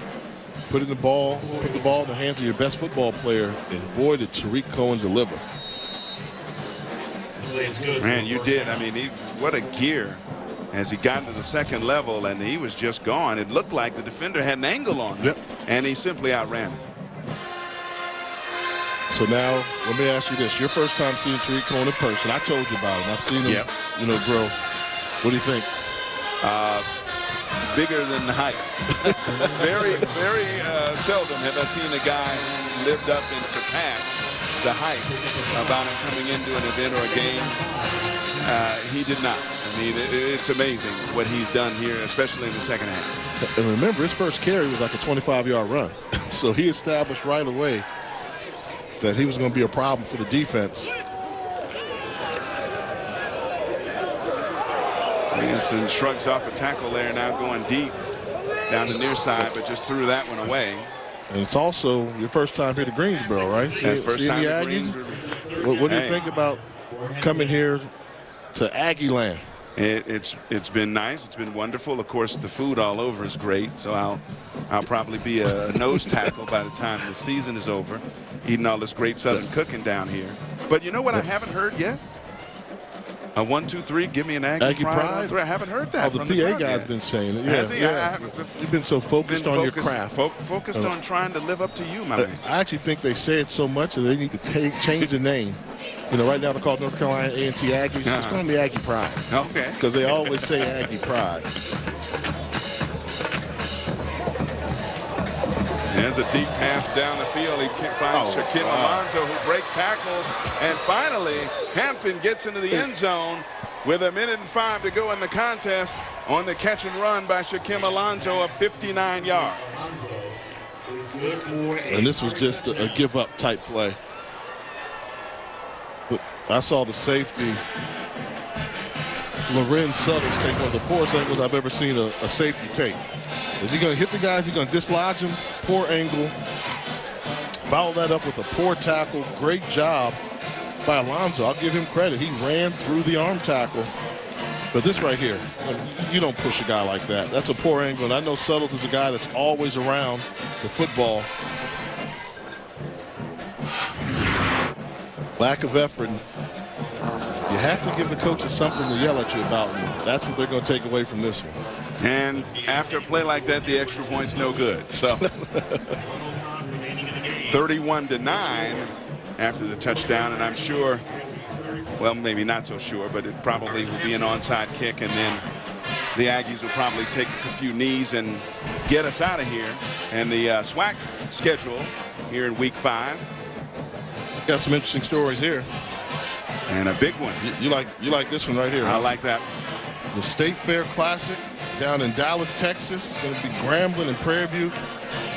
If you don't know, on my HBCU power rankings, Grambling's currently the #2 ranked team in HBCU football, followed by Prairie View. If you want to see the full list of HBCU power rankings, go to theundefeated.com, where we give you the weekly power rankings there. That's going to be a good one. Both offenses are great. I think the quarterback for Grambling, the transfer from Ole Miss, Devontae Kincaid, right. legitimate candidate to be Offensive Player of the Year in the SWAC. But let's not forget about Trey Green down there at Prairie View A&M. A season ago, his numbers were phenomenal in terms of what he was able to do. That offense was explosive under Willie Simmons. And all Trey Green did was have an offense that had 44 points a game. He threw 21 touchdowns, only 3 interceptions. But Kincaid, the quarterback Grambling so far, 68% completion percentage, 8 touchdowns, no interceptions. And the onside kick that could be expected. It is loose down on the field. Who has it? Giving it to White. Signal's already saying White's ball on the recovery. And Hampton has recovered it, so Coach Broadway is going to have something else to chew his team out about. The poor tackling on the catch and run and the poor play defending the onside kick. Better off just letting this ball go out of bounds. The last man who has his back to the sideline, let it go out of bounds. If you're that close, you're not getting hit, let the ball go out of bounds, get a penalty on them. Instead, he let the ball ricochet off of him. And I think that look right there is, one, I can't believe they did the onside kick, and 2, we didn't do it well. So I would not be surprised if they start blitzing the quarterback. We got a timeout on the field called by the Aggies. And again, Coach Broadway probably not too happy about the turn of events the last couple of times.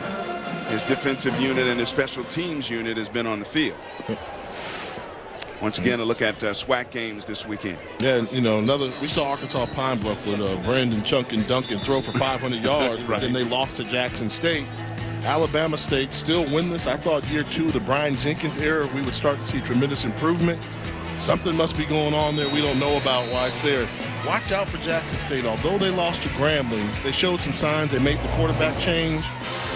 They may be on to something there. Williamson, I should say, under some heavy pressure. That time, Marquise Ragland and Angelo Keys were back there trying to get a hold of 5. Well, he's listed here at 5'10", but again, we didn't get to measure him before the game.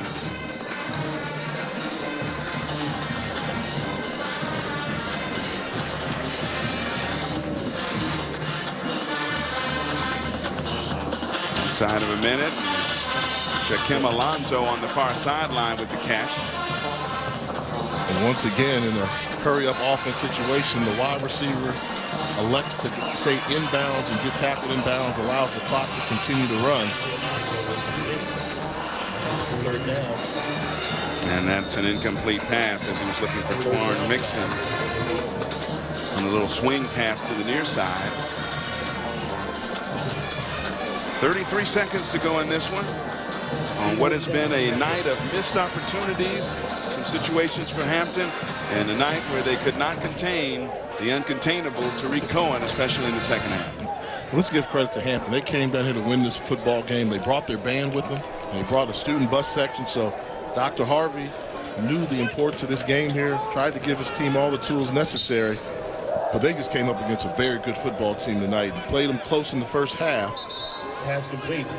But sooner or later, you knew Tariq Cohen was going to break out. And he broke out in a major way. And breakout he did. Hampton takes a timeout on the field with 26 seconds to go.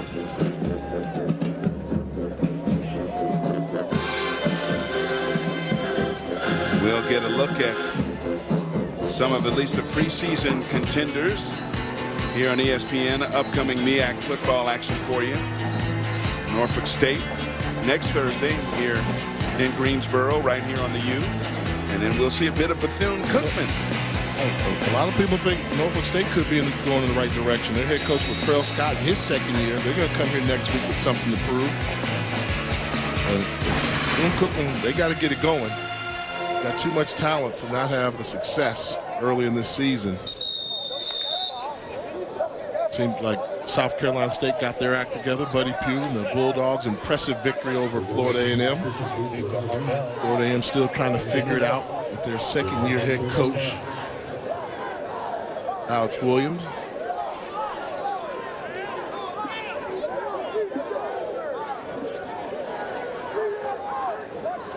And what you're seeing right now is a direct reflection of the competitive nature of Connell Maynard. He's probably one of the most competitive guys I've met in my life. Likes to compete in everything, whether it's golf, whether it's playing basketball or throwing footballs, and he's going to make you play to the very last whistle. And Williamson keeps it, gets it down inside the 25. And that could be the final play in this one. And they spike it. The clock's reading 0, but he definitely spiked it before the game clock reached 0. Yep, so they're going to give him one more play. And, you know, this is something that he's trying to instill in his program. Does he look tired? Not at all. And more importantly, I've had the opportunity to spend time with that young man. Quality young man. I mean, if he didn't have a yard today, just the backflip catches was enough to impress me. I had not seen that before we were preparing for this game tonight. That's pretty good stuff.